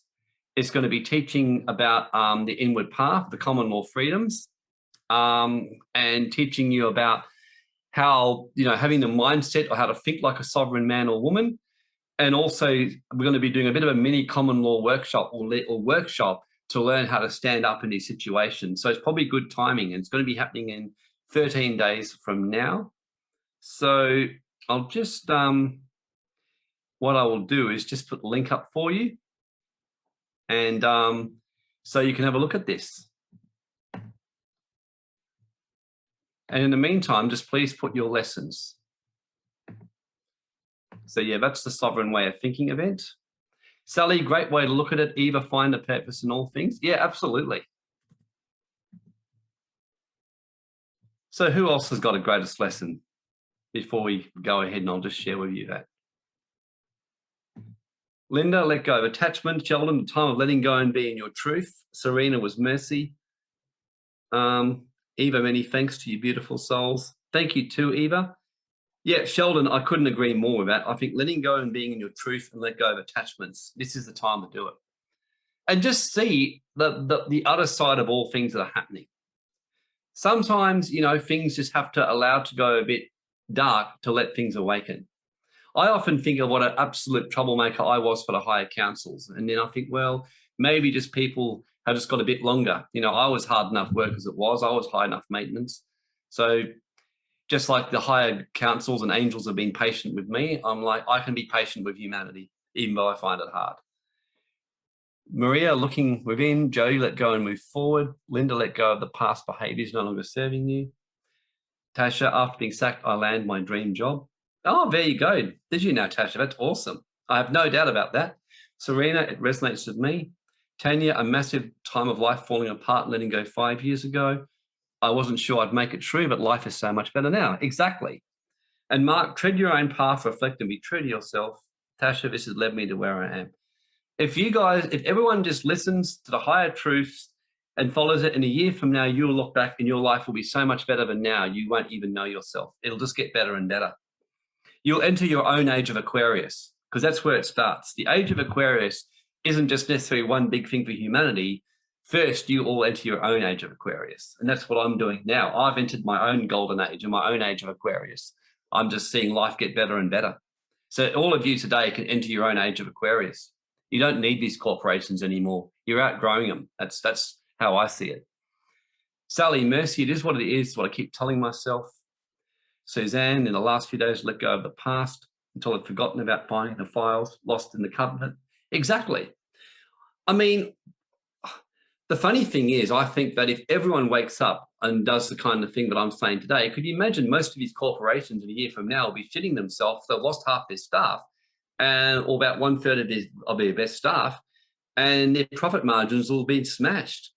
OnlyFans, I don't know if you've heard of that, but they made, in their highest wisdom, they decided a few weeks ago to stop letting people do any kind of nudity or naughty pictures on that. And they lost 35% of their fans overnight, and their income was smashed. Within a week, they quickly were apologizing and came out and let them all come back. So I think if everyone just got on with their truth, I think these corporations will be begging people to come back. I remember my mum, when she took that stand and she left that firm, they were begging her to come back. They were offering her amazing benefits to come back. And she goes, I wouldn't come back to you if you were the last people on earth. So, because they realized my mum was their best employee. So Sashi, let go. I boycotted a lot of corporations. Exactly, yeah. I mean, I've been with HBF for like 30 odd years, and I'm just going to, when I heard they're going to mandate it, I thought, okay, well, that's their choice. I respect their choice, but I'm also going to look around and see if I can find a health insurer who doesn't do that. And if I can't, well, I'll just insure myself. So yeah, Tanya, but some companies are shitting themselves because they know they can't afford to lose too many employees. Yeah, like some of the smart ones are, like Chris Ellison, one of the big mining FIFO corporations, openly said, when all the others are talking about mandating, he goes, well, I don't really want to, because he said, I think I'll lose 1/3 of my staff, and many of them are my good staff. So I thought, okay, he's a smart guy. And money talks with corporations. It really does. You know, corporations don't like losing good staff. And the problem is, if good staff comply and just take the jab or go crazy, well, you know what I'm saying? So you just got to stand and trust yourself here. Trust is working out for the good. So, by the way, who's coming to this event or wants to come to this event? This is our Sovereign Way of Thinking, which we'll be doing on the 18th of September. It's a one-day live streaming rather than 2 days, or face-to-face in Perth for those who want to come. So, yeah, this is where we'll be teaching on the sovereign mindset, the sovereign thinking, and teaching about common law workshop, and things like that. So, oh, awesome. Linda signed up yesterday. Chris booked in. Yep. So who here needs the link, by the way? Anyone need the link right now, or would like me to put the link in here? If you need it, I'll just put it in here.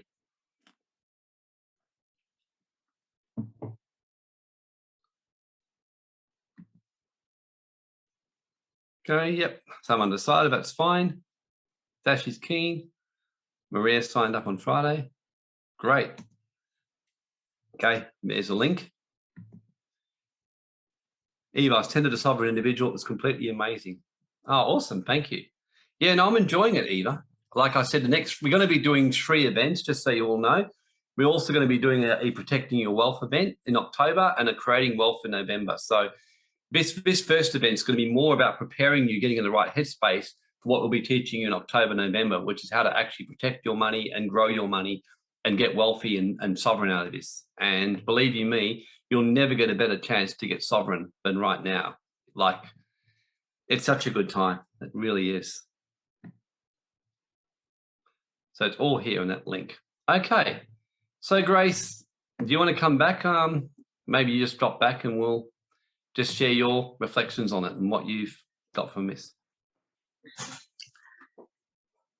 There's plenty to chew from, Warren. Which bit do you start?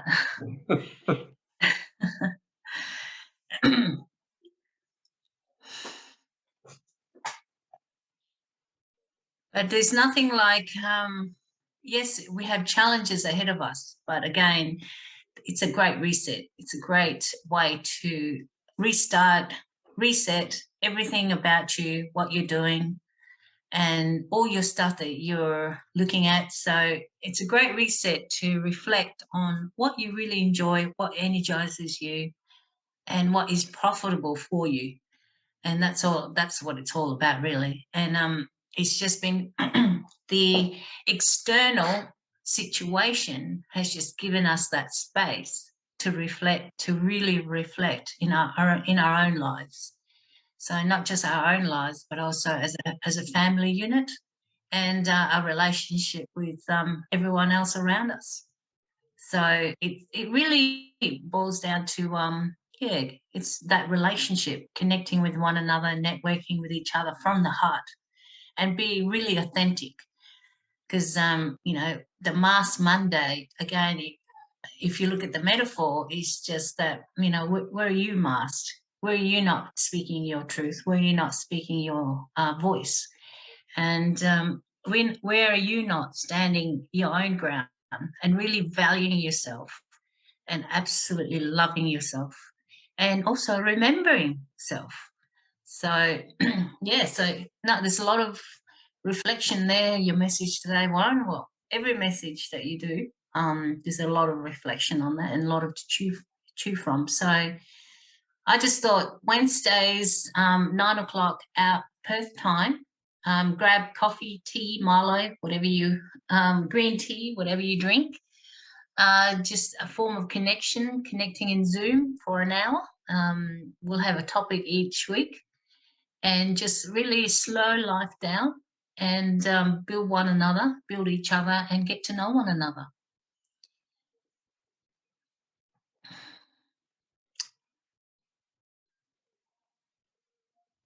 Sounds great. So it's good. Wine. Fiona says, well, if you want wine early in the morning, 9 o'clock, sure, go for it. So I think it's just really time to link with each other. I've been feeling it the last few weeks, and I'll make sure that I'll make that time 9 to 10 a.m. Perth time. Just have a really, and it's really not a social as such either. Really, the intent is let's get down what it means to walk on this path, sharing each other's challenges, our our wins, our losses, all sorts of those things, to be what it's like to be human in our generation. So yeah, so I think we'll leave it at that, since some of you might have to go somewhere for lunch. It's been lovely, actually. My boys has invited me for lunch, and we'll go from there. So anyway, guys, thank you for the week. You got last words there, Warren?